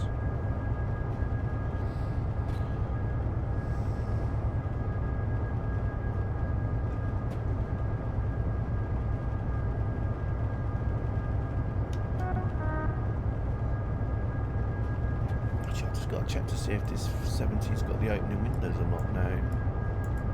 As I said, I'm sure it's a different 70 I'm driving. Hey, D Kent Fly, how are you? Yeah, exactly, Egbert. I mean, that's why I like to look on Workshop now and again, just to see what just to see. I mean, these scenarios are quite recent themselves. I mean, these ones I'm driving here, I think, aren't that old. Maybe a few weeks old, if that. So periodically I like to just go on to Workshop, and then if there's any people that do good scenarios, I tend to subscribe to them so they become like followed, and then every time I go on Workshop I can see what new scenarios they've brought out, and they always seem to be making some. So there is still quite a few people making scenarios for Workshop, which is good. How's it going? Not bad, thanks. Not bad. Just driving along South Wales at the moment. A Class 70 train with some tanker wagons, TEA wagons, as they're called, and just playing some Workshop scenarios. Well, that's about right. Just missed a train anyway. All good. Some more containers. So just playing some Workshop scenarios. This was a 5-part scenario, so I played parts 1 and 2 in a stream a couple of days ago, and then this is parts 3, 4 and 5 today, which I'm doing. So the journey started near Reading and then headed all the way across towards near Swansea. So according to my Twitch, you have 11 viewers, yet the entire TSW category view count is 9. Yeah, I mean, there will be people streaming TSW, but I guess it's just like anything, you know. Although I'd say that, you know, that when some people stream TS Classic, they can amass quite a lot of people. I mean, if Dovetail Games was doing a TSW stream right now, Katie, it would probably be in the hundreds for TSW. Whereas sometimes, depending on the time of day, someone could be streaming TS Classic and getting over 100 viewers on there too. So, I mean, for the game itself, I mean, you know, it's not a very big streaming category anyway, really, is it? Train Simulator. I mean, there's probably, I don't know how many people are watching people running around in Battlefield 6 beta at the moment. It's probably quite many thousands probably watching people playing Battlefield 6 at the minute, or any other sort of games, Call of Duty, Fortnite. Flight Simulator's probably got several hundred probably at the minute. 100 wibblers. This is relaxing for me, same with driving the trains. Yeah, this one, as I said, it's a bit like ETS. I mean, ETS can be a bit of a chill, but this is even more of a chill than ETS, because you're literally, like, as I said, you literally don't have to really steer or anything. Unless it's like where you're actually having to change points yourself at junctions or whatever, you know, when you go into a siding, it might say, oh, go into the siding, and you've got to manually change the points. Most of the time, the route is already automatically laid out for you. So I can just sit here and talk most of the time and then just mess up.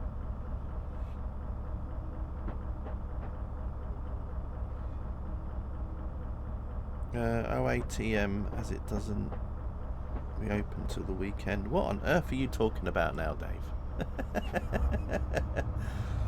Oh, you're like a puzzle. You're like a puzzle.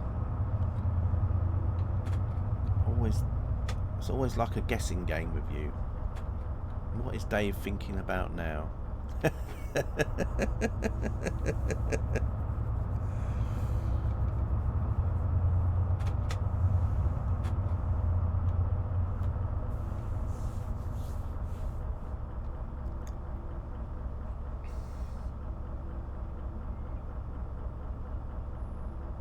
I'm going to start calling you Stream Gerald.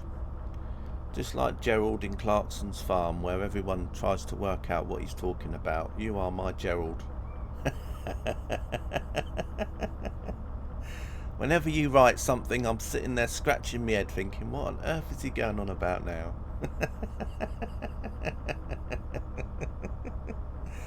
Oh, Battlefield Beta, there's 0 people. As it's closed. Oh, okay. Oh, it's alright. It's just your typos, I think. It's like me when I'm typing with my phone or my tablet into Discord chats, and then I'm writing something and thinking, what on earth have I just written? I get you now.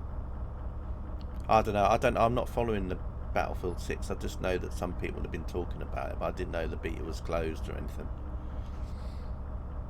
But I'm just saying, but you know, if I'd have known that, then obviously different. But I mean, I'm sure when it was on the other day, there was probably hundreds of thousands of people probably playing it or whatever. I don't know.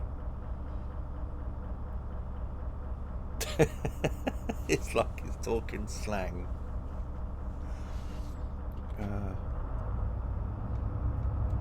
There's a darts player that always makes me think of like an East London transport caff every time I see him play darts.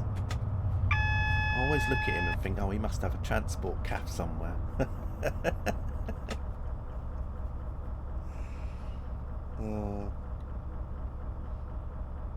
Actually, isn't his name Dave as well? Maybe, I don't know. Can't remember. Maybe he's called Dave. Anyway. Right, anyway, let's stop it. Oh, look at that. There's a truck going past us at the same time. It's going a bit slow. That must be me. There's me and Truckers MP with about 70 trucks behind me in a convoy. Right, 1756 this says. Let's see what happens when I actually load up the last part. Let's see how late I was in the next one. It's thinking about it. Oh, look at this. Good job so far. This should be your final pathing stop. See you in part 5. So I'll go back to part 5 and then I'll run it. Hopefully we might be alright. But if I get an out of memory thing in Train Sim, I'll have to restart Train Sim. But we'll see. I've got my fingers crossed because as I'm just loading up scenarios on the same route each time, I think it might be not so bad. And there's also not a lot of APs, and there's not a lot of scripted trains on these scenarios as well. Well, not like AP trains or lots of stuff, so it's probably a bit kinder to the game, I think. We'll see. But yeah, I'm not really... I've heard people talk about Battlefield 6 beta, but I've not actually seen any game footage myself. I don't even know what era it's set in. Is it set in the past? Is it set in modern day? Is it set in the future? I mean, what era is it? No idea. I can tell how interested I've been in it. Right, let's try the last part anyway, which is scenario is called JP152. Just carrying on with the 6 Whiskey 35. Yeah, so this is the last scenario and it's about 48 minutes long, although always add a few minutes on because I'm driving. You fluffing your computer this time, trying to do Dave speak. It's like also the M984 in Dave in your name. It always makes me think of, you know, like when they do astronomy and they always sort of label galaxies and that as M something with a number. I always think of M984 as like a galaxy somewhere. Welcome back and to part 5. You have just one down express to wait for you, then you'll be on your way. Looking at the time, I was only about a minute behind then, because I think it was 56 when I parked up, wasn't it? So I'm not doing too bad.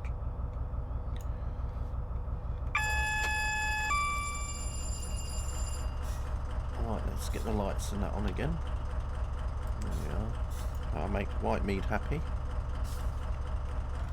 Let's just hope that they've managed to put the 4 wagons on at the back, which I think they did do, didn't they? Yeah, because originally there was 2 here and then they added the 4, so that's good.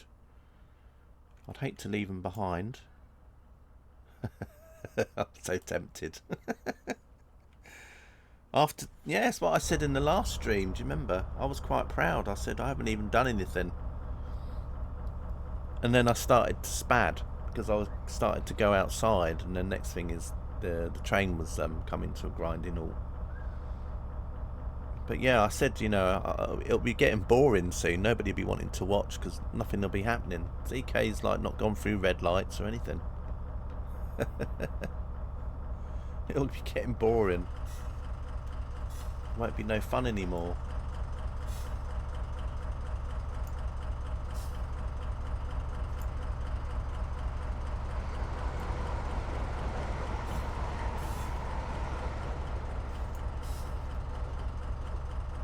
Balance tipped, yeah.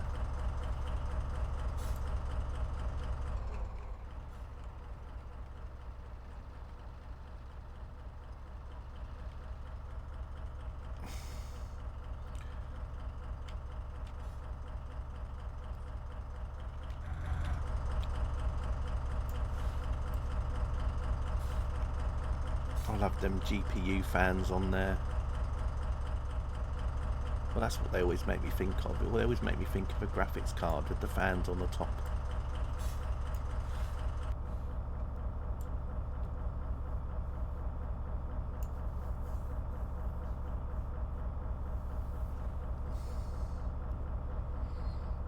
Another HST.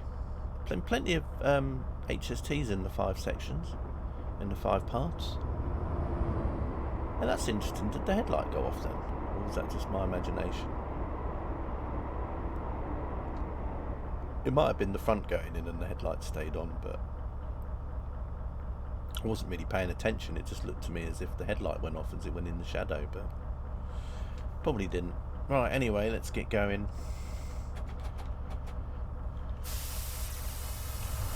We'll just watch the train come by. Do the church organ sound. Whatever.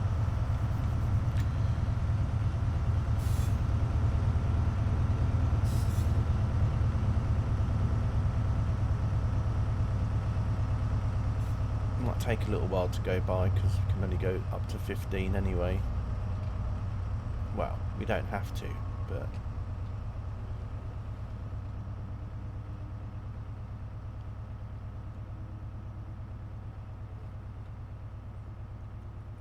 I mean, if this was Truckers MP, then I'd probably just put my foot down and then I'd be going around at about 80.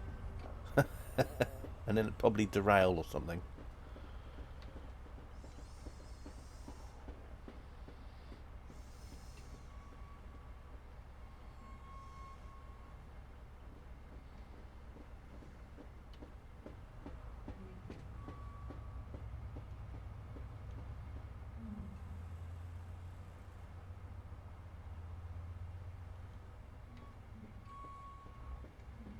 Even the wagons are groaning. Don't blame them.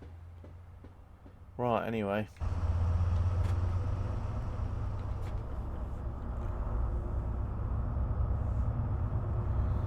On to the final section now.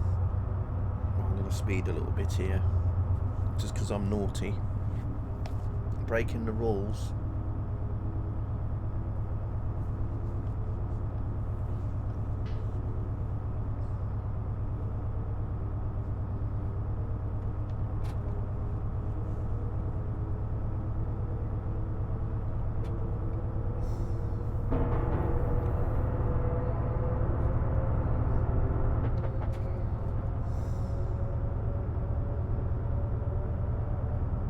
Yeah, the TSW 9 viewers.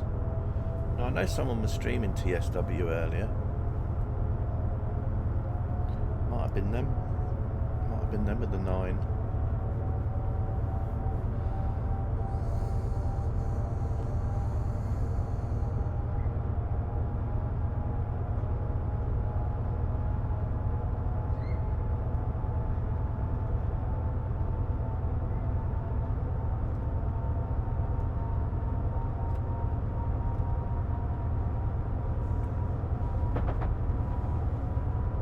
Carry on going.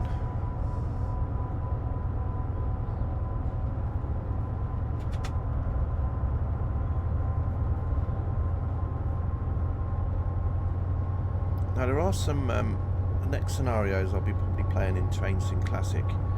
Don't know exactly when, but these will be the next scenarios I'm playing. There's some more freight scenarios, but one will be a Class 56 on the West Coast Main Line over Shap, and then the other scenario will be an old AP scenario, actually, back from when the Class 20 sound pack came out. And then there was a scenario that they would always do for sound pack, or 2 or 3 scenarios for sound pack.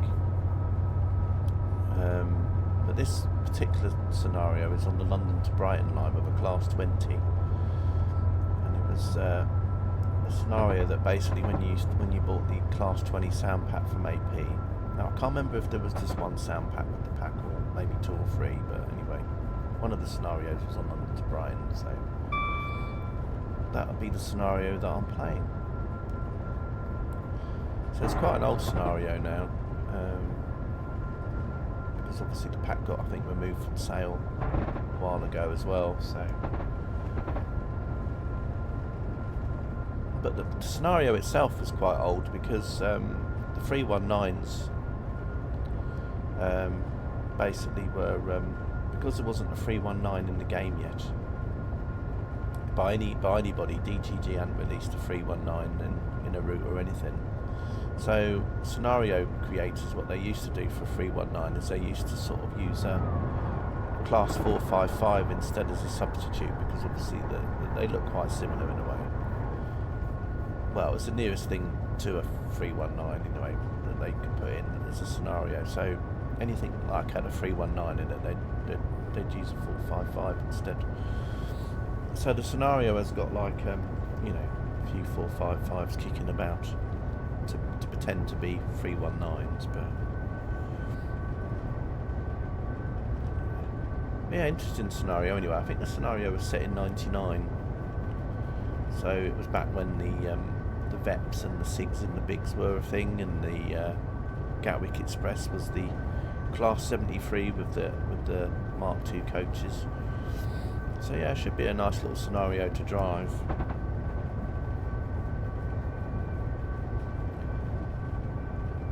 If I remember from the scenario, I think you start from just outside near Three Bridges, and then you drive up towards probably near Clapham Junction, I think, where you're then going into that line that takes you through London. I think that's the routing that you go in the scenario.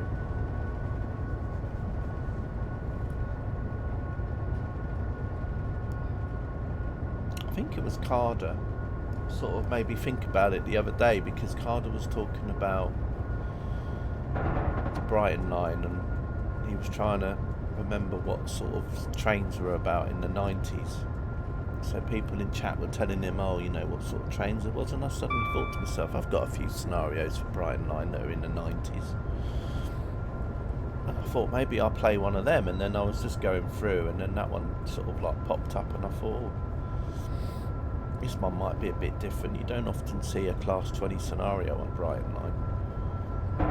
So I thought I'd give it a go. I probably played it a long time in the past, but I think it'll be a good one to play, in a way.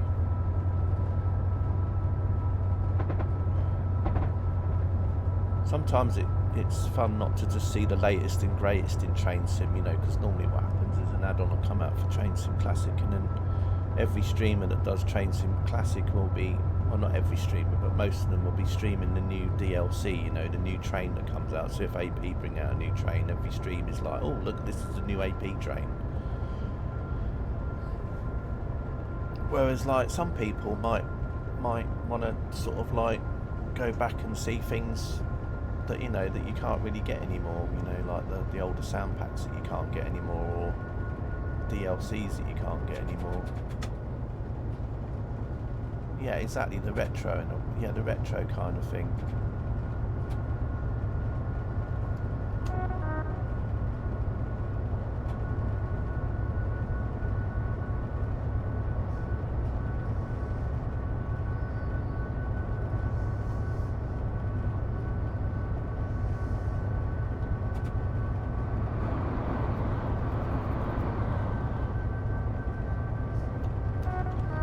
I mean, in a way, it's, you know, because of UKTS closing down, you know, it kind of made things even more harder to get. So if you're new to Train Sim Classic, then there's probably a lot of scenarios you'll want to play out there.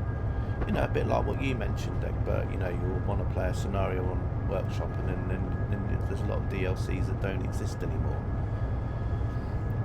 You know, or on UKTS, you know, people used to download certain things, and you can still find things for UKTS, but it's a bit more of a pain to try and get hold of them.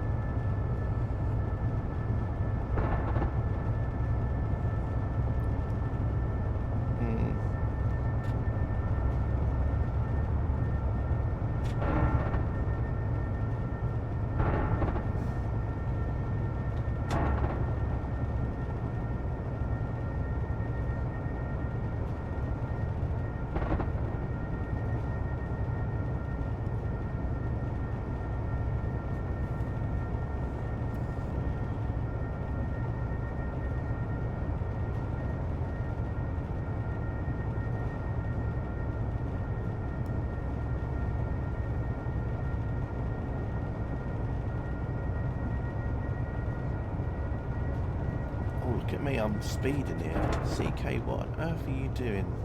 Sorry, I'm so busy rabbiting on and just driving along. I've kind of forgotten the fact that I'm supposed to be only doing 60.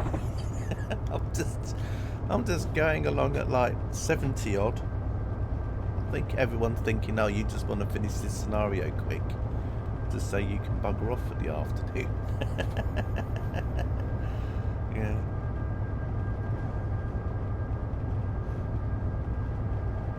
Yeah, well, my excuse is that I'm just trying to get ahead of myself, so there's less chance of trains disappearing into portals as I'm driving by them. For a start, I looked on my routes and thought I didn't have many for North Wales Coastal, so I went down that rabbit hole on Workshop, selected a couple, and found they weren't uploaded, and I see about the 2 versions. Yeah. Well, there was actually 3 versions of the route, actually, really. It was the same with this route. There was like 3 versions of this originally as well.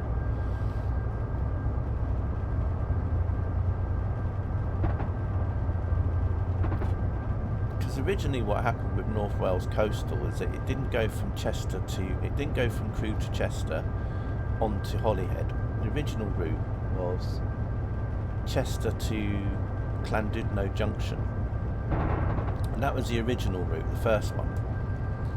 And then Dovetail then sort of extended it and then ran it from Crewe to Chester, and then did the bit to Holyhead, and then they sold that. And then if you had the original route, you got it like as a free update, so you didn't have to buy it again or anything.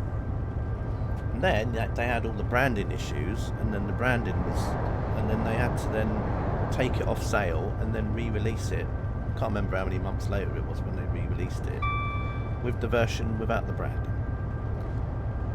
But there was a while where people were trying to download some like freeware routes that had Crewe in it.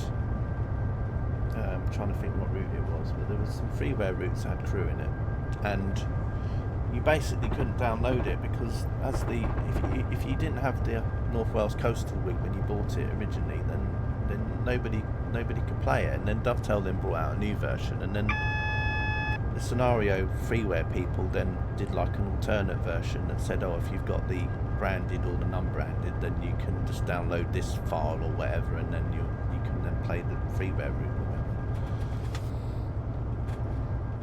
And it was like this loop route as well, because originally this route was called Bristol to Cardiff, so it had the line from Bristol to Cardiff, and then they brought out an extension to it, and it was literally just called South Wales Coastal Bristol to Swansea, and then that was that. And then they had like the branding issue, and then they brought out an unbranded version of the same route, but then they called it South Wales Mainline instead, so it went from South Wales Coastal to South Wales Mainline. So yeah, so there's some scenarios that I've got that'll be just for South Wales Coastal Bristol to Cardiff, and then there'll be some other scenarios that I've got that'll be for the other Bristol South Wales coastal, you know, Bristol to Swansea, and then you'll get newer scenarios that come out where people have put them on this one.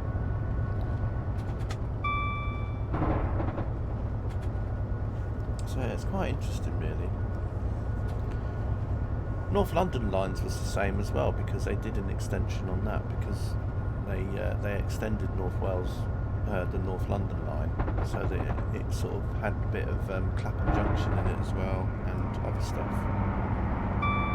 One thing I've never tried though, Egbert, is if you download the scenarios for the old one, and then you literally go in the scenario folder and copy those scenarios over to the new one, whether they still work or not. I don't know how it works. You see, I'm not very good when it comes to the scenario creating stuff.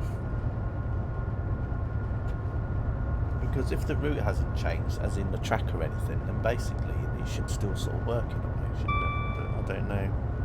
I'm probably the wrong person to ask, you see. Probably better to go into an expert stream where you get people in streams that make scenarios and make stuff, and then they can say to you, oh yeah, I mean, there might be something you can do in TS Tools, for example. I don't know, but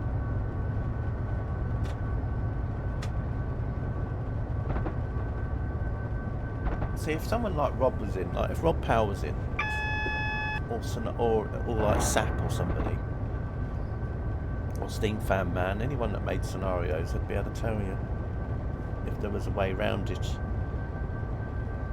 Because as I said, I don't think there'd be really that much of a change between the routes, just apart from the assets changing, you know, like signs changing from one to another. I don't think the track work changed, as far as I know.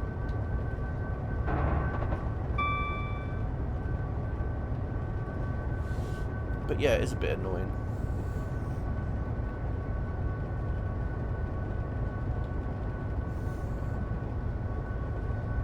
What we could do actually, Egbert, is if we don't tell anybody, if we keep it quiet, what I could do is you tell me what scenarios do you need playing. You can't play. I'll do a recording of me driving them, and then I'll send them to you, and then you can then stream them and pretend that you're driving it live on a stream. Then you can just talk in the background while I'm driving. I mean, we've been doing that for months anyway, innit? I mean, you know, that's why people think that you're always crashing in trucks, or why sometimes you derail a train or something. That's because people are just watching me drive, and you're just talking over the top.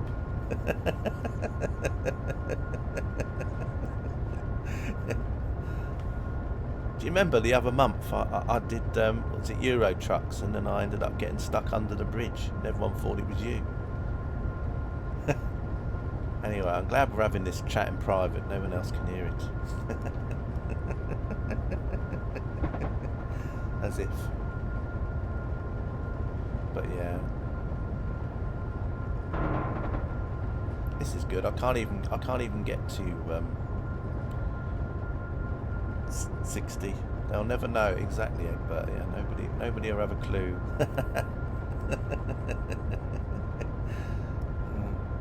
Back in the room, yes. Right. Shh, don't mention anything. Yeah, it's so terrible, Egbert. I'm sure you'll find a way to be able to play these North Wales coastal scenarios sometime.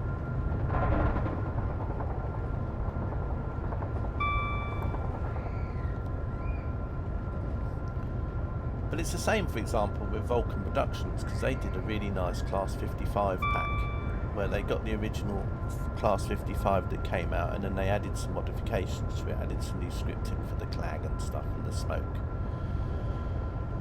and did loads and loads of scenarios for it. But one of the requirements was you had to have the Class 55 sound pack from AP.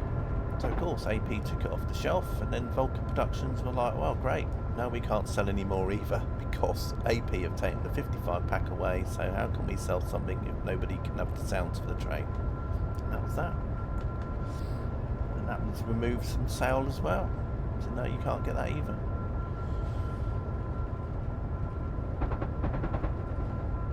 Cheats, I know, but anyway. There's a lot of DLC that's been removed over time. I mean, there was some American DLC, for example, isn't there, that's not going to be in TSW6 because the license is finished. Dovetail have already said you won't be able to install them in TSW6 either, I don't think. So when TSW6 comes out, you won't even be able to play them on TSW6 if you've got them on 5. You'll have to keep 5 installed just to play those American routes.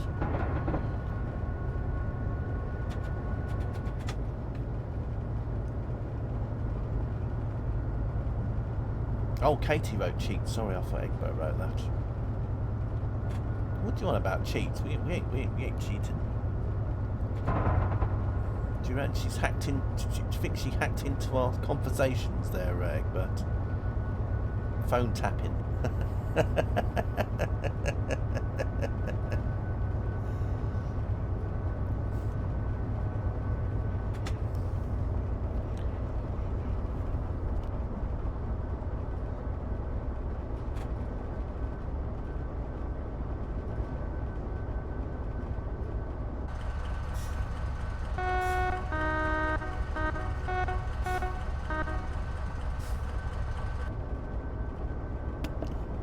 That's just for those that might come into chat or maybe watch a VOD and they'll be wishing that I did the horn for them.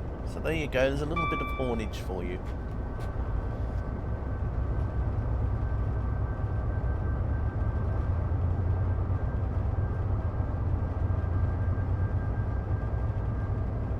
I know how to make people happy for TSW6. As if Matt sat there and did a stream. And he said, one of the new features for TSW6 is that we've got at least 20 horns for every train. So you press Control 1A or whatever on the keyboard, or special combos on your joypads, and you can go through 20 horns for each train. People will be like, yes, gotta buy it. There's 20 horns for every train. Go on, Matt, do horn number 13 for me, please. Do horn number 12. And then that'll keep them excited.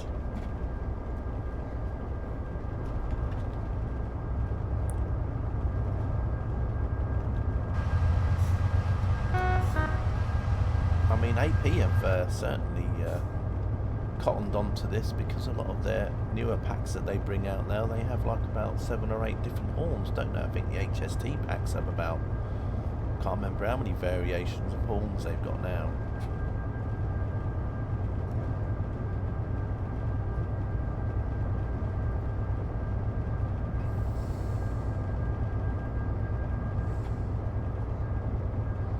Double O Katie makes me think of Hornby. That makes me think of a steam loco, Egbert, with a little face on it, and it's got the little nameplate Katie on it. Double O Katie. That's what I'm thinking. Oh dear, I wonder what steam engine Katie would be.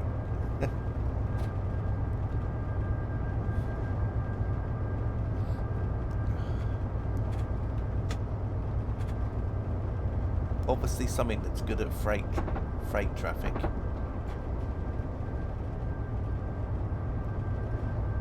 So what's a good steam locomotive for freight?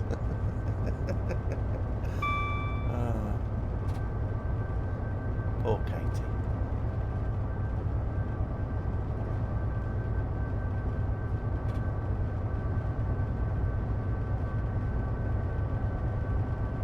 I'm trying to think what sort of steam engine Egbert would be.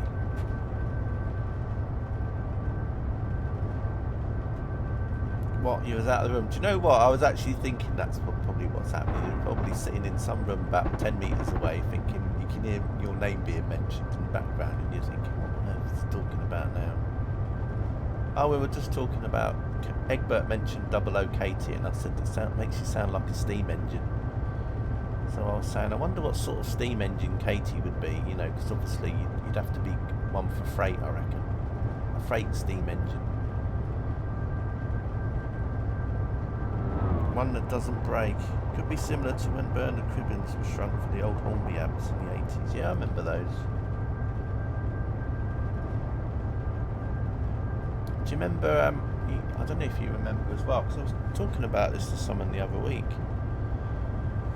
I remember when I was little, and it was in the 80s, so it must have been early 80s. Whenever my dad would get a Hornby train set, there'd always be like one of those little floppy records in it. You know, like you always used to get a record that always used to come on a magazine or something, and it never used to be a proper vinyl record. It used to sort of like be really floppy and flexible. So whenever you bought a Hornby train set, you'd have Bernard Cribbins going on about how to look after your track and how to look after your train set and what to do and what not to do. Like, don't play it on the carpet and all this sort of stuff. And he used to have all these sound effects in the background of him walking on gravel and all sorts of stuff. I still have a number of those, yeah. Yeah, I know someone recorded one onto YouTube, I think, so there's a YouTube video you can watch where you can actually listen to it. But yeah, I remember like the magazines in the 80s, didn't they? You always used to have like smash hits, well, not smash hits, but things that were similar to those, and then they would always have like a little floppy record on the front cover. Music ones. Oh yeah.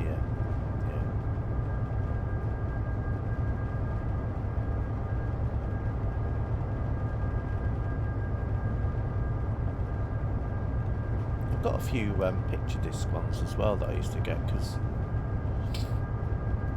later on when there was sort of like that thing when CDs were sort of starting to come in, and then there was always like a lot of people selling. There was always like second-hand record shops, and so I used to go to one in the town, and I used to pick up sort of like rarer ones, you know, like picture disc records that, you know, that obviously that had come out. So I got a few of those. I haven't really got rid of my records either. I've always kept them. A lot of people got rid of theirs and sell them on car boot sales or whatever, but I just decided to keep mine.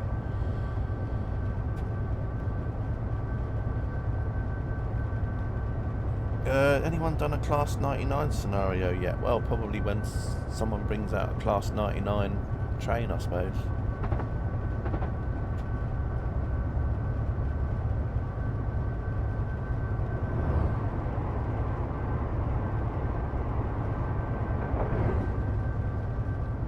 Port Talbot's next.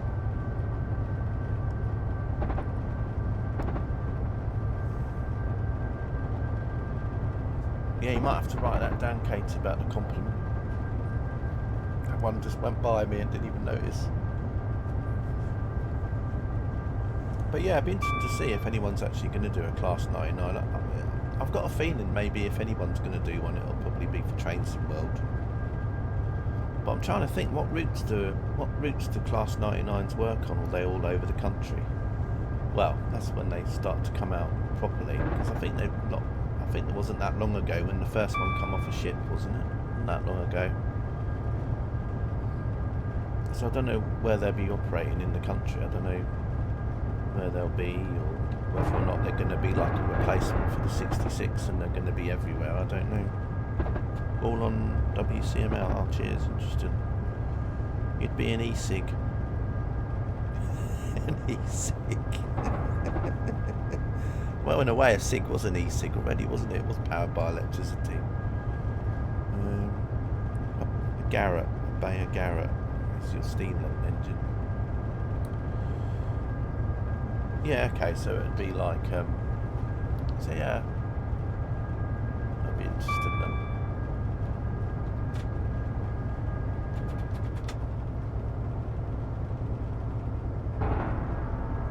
So it'd end up, I reckon that would end up being something like a TSW DLC or something like a standalone, and then it would have like layers in for some of the WCML routes. Well, there's only one WCML route, isn't there, that's set in modern day. The other one is set in the 80s, which is the Just Trains ones.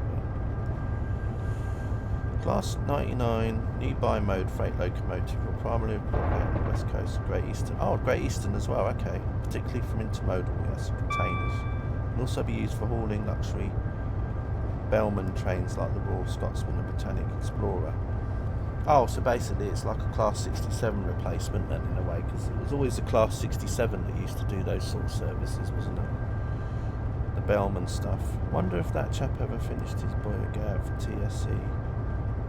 Oh, well, no, you might have to Google it, Katie. No idea. I remember when you did a stream once where you... Because do you remember when Train Sim Classic first came out, there was people that were converting Microsoft Train Simulator trains over to Train Sim Classic, weren't they? So you'd have like these funny like freeware trains that would come out, which were really like weird. That was sort of like a hybrid. Yeah, that's right, the Royal Train. Yeah, I think some of the coaches are going to be at the Railway Museum, aren't they? I think they're probably going to keep all of them, but then I think there's only going to be like maybe 2 or 3 of them on display, I think. Something like that.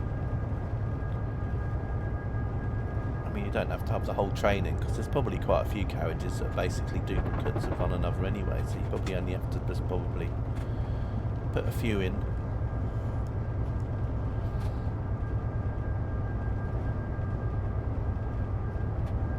If it's anything like the Royal Yacht Britannia, it'll probably look very dated inside. Because I remember when I went on the Royal Yacht Britannia, because it's in Edinburgh now, and you can walk around it, and all the rooms are all like they're all come out from like the 70s. All the furniture's like really old-fashioned. The carpets, everything. I mean, you don't expect it to be up to date, but then again, I thought, you know, it's the difference between the royal family, I suppose, and a Saudi prince, because the Saudi prince, the whole train would be like made out of marble and gold, whereas these trains are like almost like an upmarket version of MFI or something. That's what it looked like anyway. It was weird, but one of the 3 parts to it was invisible to me, but we never resolved the issue. Yeah, it's weird. It's almost like he had an asset or part of the train that was only on his setup, and then basically, like, if he shared it with anyone, then it never carried across.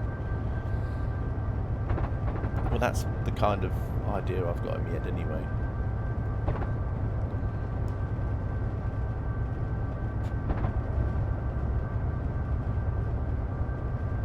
It's almost like one part of it that you can see was linked to a file on his drive that but you never could actually work out what it was.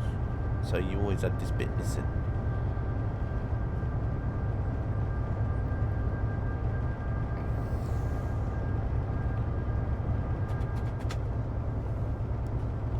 I mean, it was a bit like that. It was quite good. I always quite like seeing people that are streaming train sims, streaming things that nobody else can get hold of.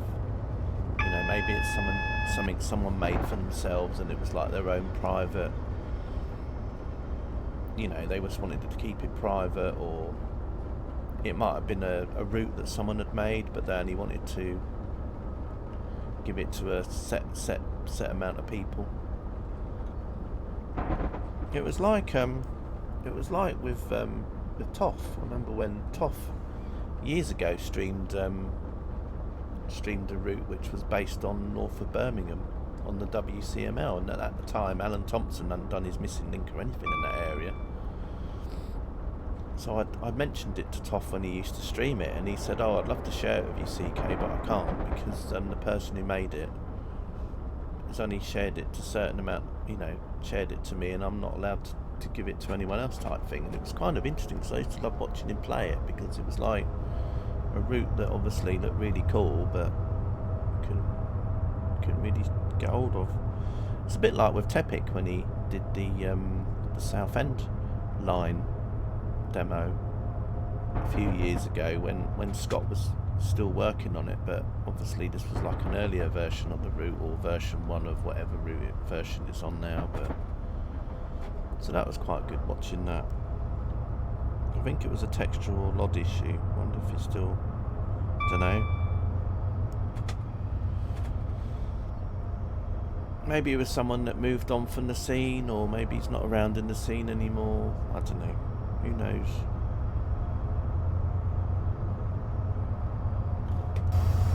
Isn't this... Oh, there we go. I was about to say, I'm sure around here there was one of those burger adverts. You're still nagging. Yeah, it was interesting. I saw a post from him the other day, but it seems like he's sort of like started on something else now, from what I saw. I saw he posted, and I'm sure he was working on something else. And then people were like thinking, what? When are you going to finish the other route? So I don't know what he was doing. He just sent him an email, but he didn't reply to the one he sent in 2017. Oh. Maybe it goes into a spam folder or something. Or maybe, at least it doesn't bounce back to say this name doesn't exist anymore. Although you never know. I know that Gmail, they if you don't use an account for a certain amount of time, they start telling you that if you don't log into it within a certain amount of time, they delete it.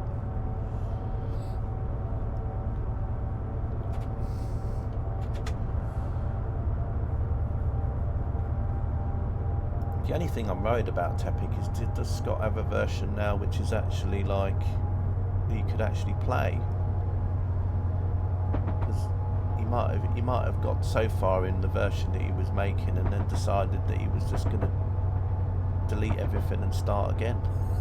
And then there isn't the old version anymore, because it's like the new version will probably just be like track, and that'll be it.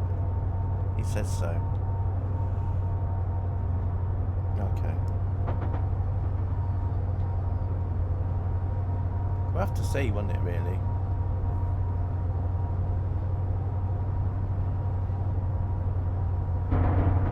Although I could probably imagine there'd probably be a lot of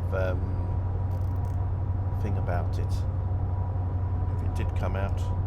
It's his, so that's what he's decided. Yeah. Address not found. Oh, was it a Gmail address or anything like that, Katie? I'm wondering if it's just been deleted over time, you know, when it becomes inactive. We might have decided to do another one.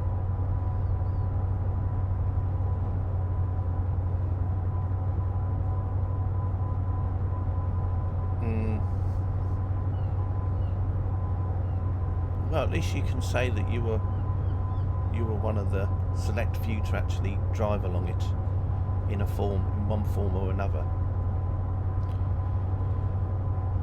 That can be like your claim to fame.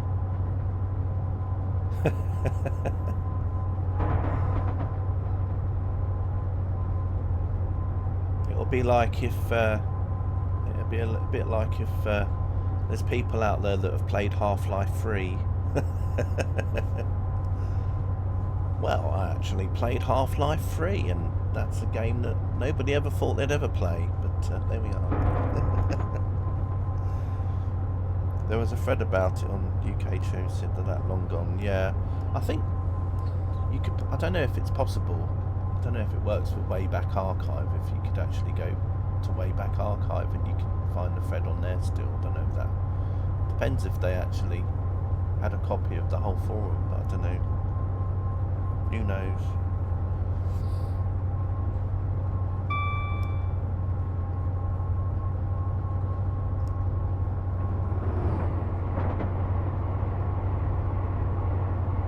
I think there was a German train sim site that was closing down, I think, from what I remember, and I think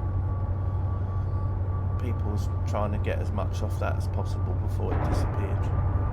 Because I think a lot of the Dutch people were using it to share stuff for the Dutch routes, because I think a lot of the Dutch routes, the Freeware routes, use a lot of German assets, so I think they were like scrabbling to get as much off, because otherwise it would mean that in the future they'd lose a lot of assets to some of the Dutch stuff.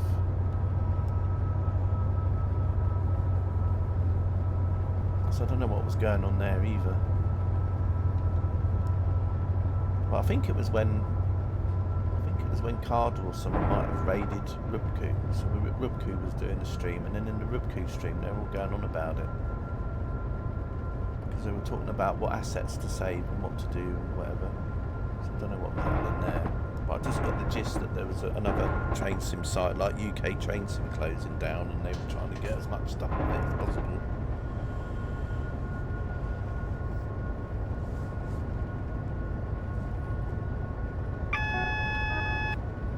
Oh, we got a yellow. Better start slowing down, CK, because if I don't, we could do something that I haven't done in a stream for at least a month. Oh, I don't know. When was the last time I went through a red light? I'm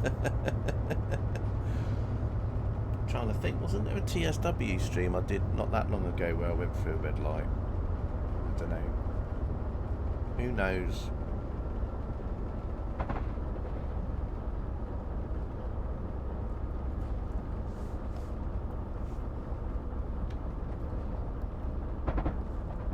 You never know. Maybe someone like Victory Works or what's the other one? Caledonian Rail Works. Maybe they'll do one.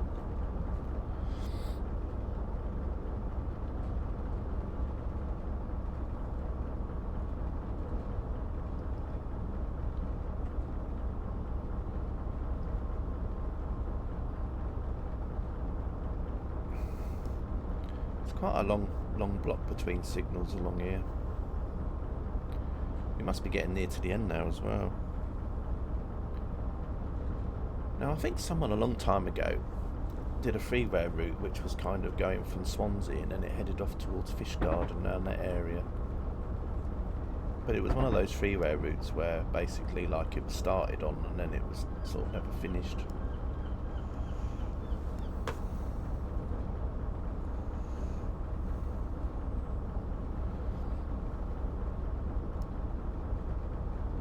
Anyway, I hope you've enjoyed watching the scenarios today. As I said, the next couple of Train Sim Classic streams will be with a 56 and a 20. Not obviously in the same scenario, but separate scenarios. And as I said, I'm still thinking about what to do about the Train Sim World spotting streams as well.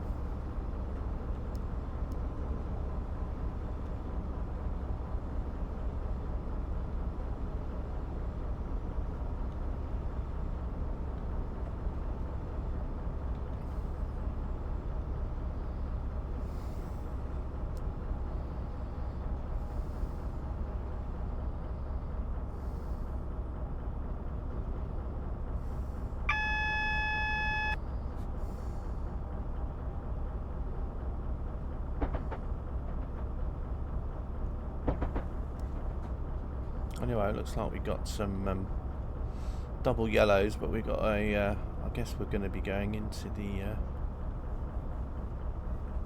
into some low-speed track in a minute.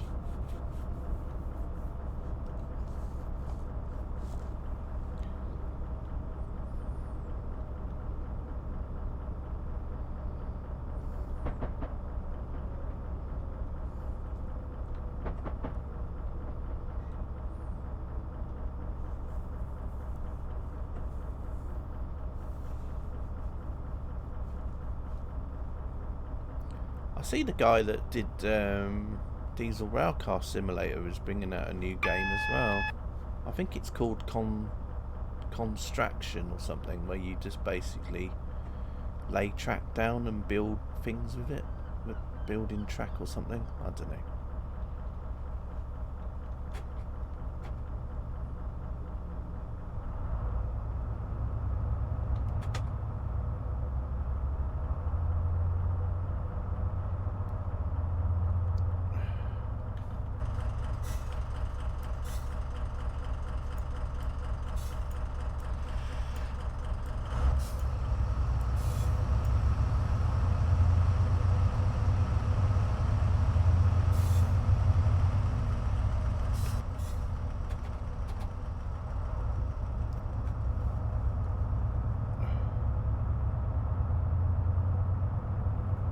Now I don't know if this is a faulty signal or it could just be where I'm slightly early in the scenario and there might be a train that's about to come by or something. So we'll just sit here for a few minutes and see what happens. Because there was a part earlier where I was doing over 70 when I was only supposed to be doing 60, but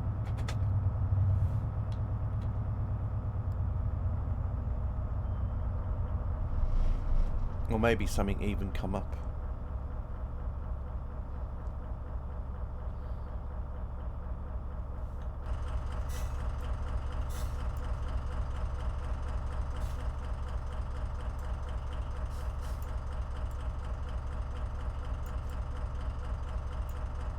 It's interesting because the signal beyond that, is it a yellow? Oh, there we go. It's all good.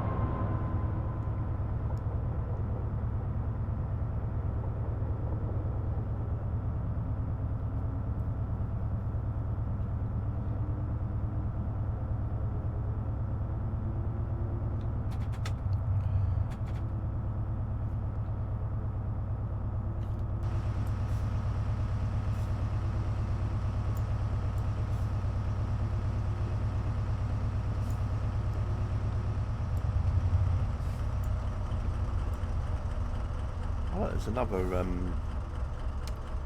place of a football stadium. I'd forgotten about this one. Just trying to think of all the Train Sim Classic and Train Sim World routes. I've got a stadium of some sort in there. So that must be Swansea City's grounds. So they've got the Millennium Stadium on this route and also Swansea City. Forgotten about Swansea City.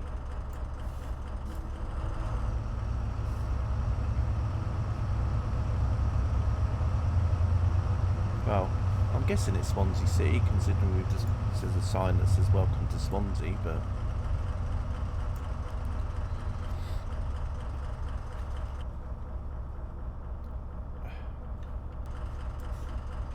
I don't think Sap will like that sign very much because he'll probably say that's a fake pacer on there.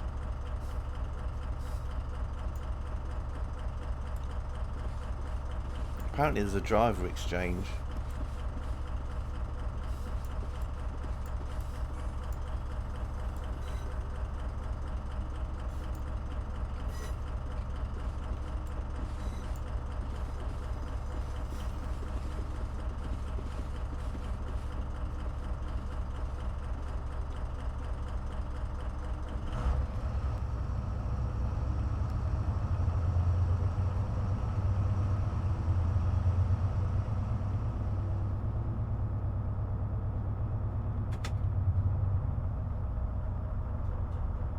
I think I've been down this bit of line before in another scenario, but I can't remember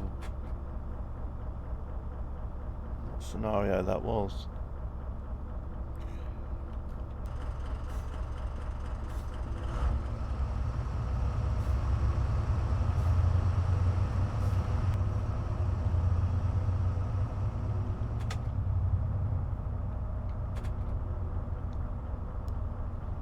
Landor TMD on your left, or however it's pronounced. As I said, I'm probably pronouncing everything wrong as I normally do.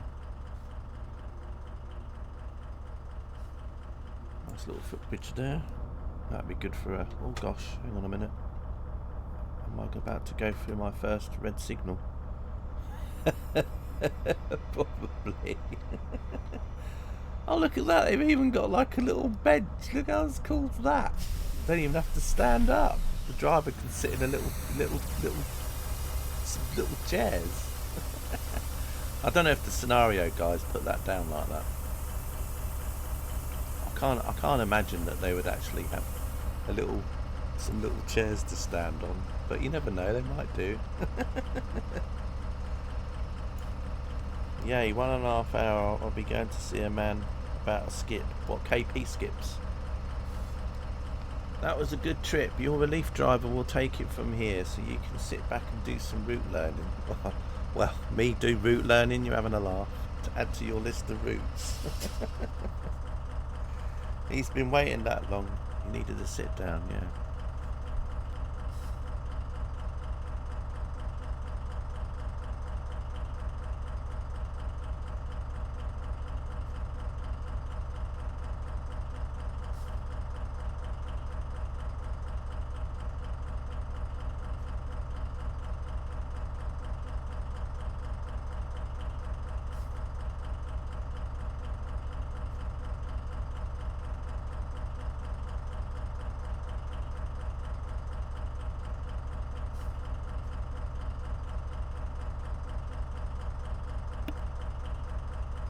Sorry about that. Right, anyway, thanks everyone for watching the stream. Hope you enjoyed watching those free scenarios. There should be still the scenario link up on the screen to Workshop. That'll take you to where you can find part 3, but then you can also use that link to then go and see all the other scenarios that these people do as well. As I said, they do quite a lot of scenarios, so you might find something that's interesting, that you're interested in, maybe not. Anyway, as I said, next time I'll be doing a stream. I'm not sure when that'll be or what it'll be, but next TS Classic stream will be with a 56 on West Coast Mainline Chap, and then another scenario will be a Class 20 on the Brighton line. So yeah, anyway, enjoy yourselves and hope you have a nice day, and I'll see you all again in another stream. Thanks for watching everybody, take care of yourselves, and ta-ta.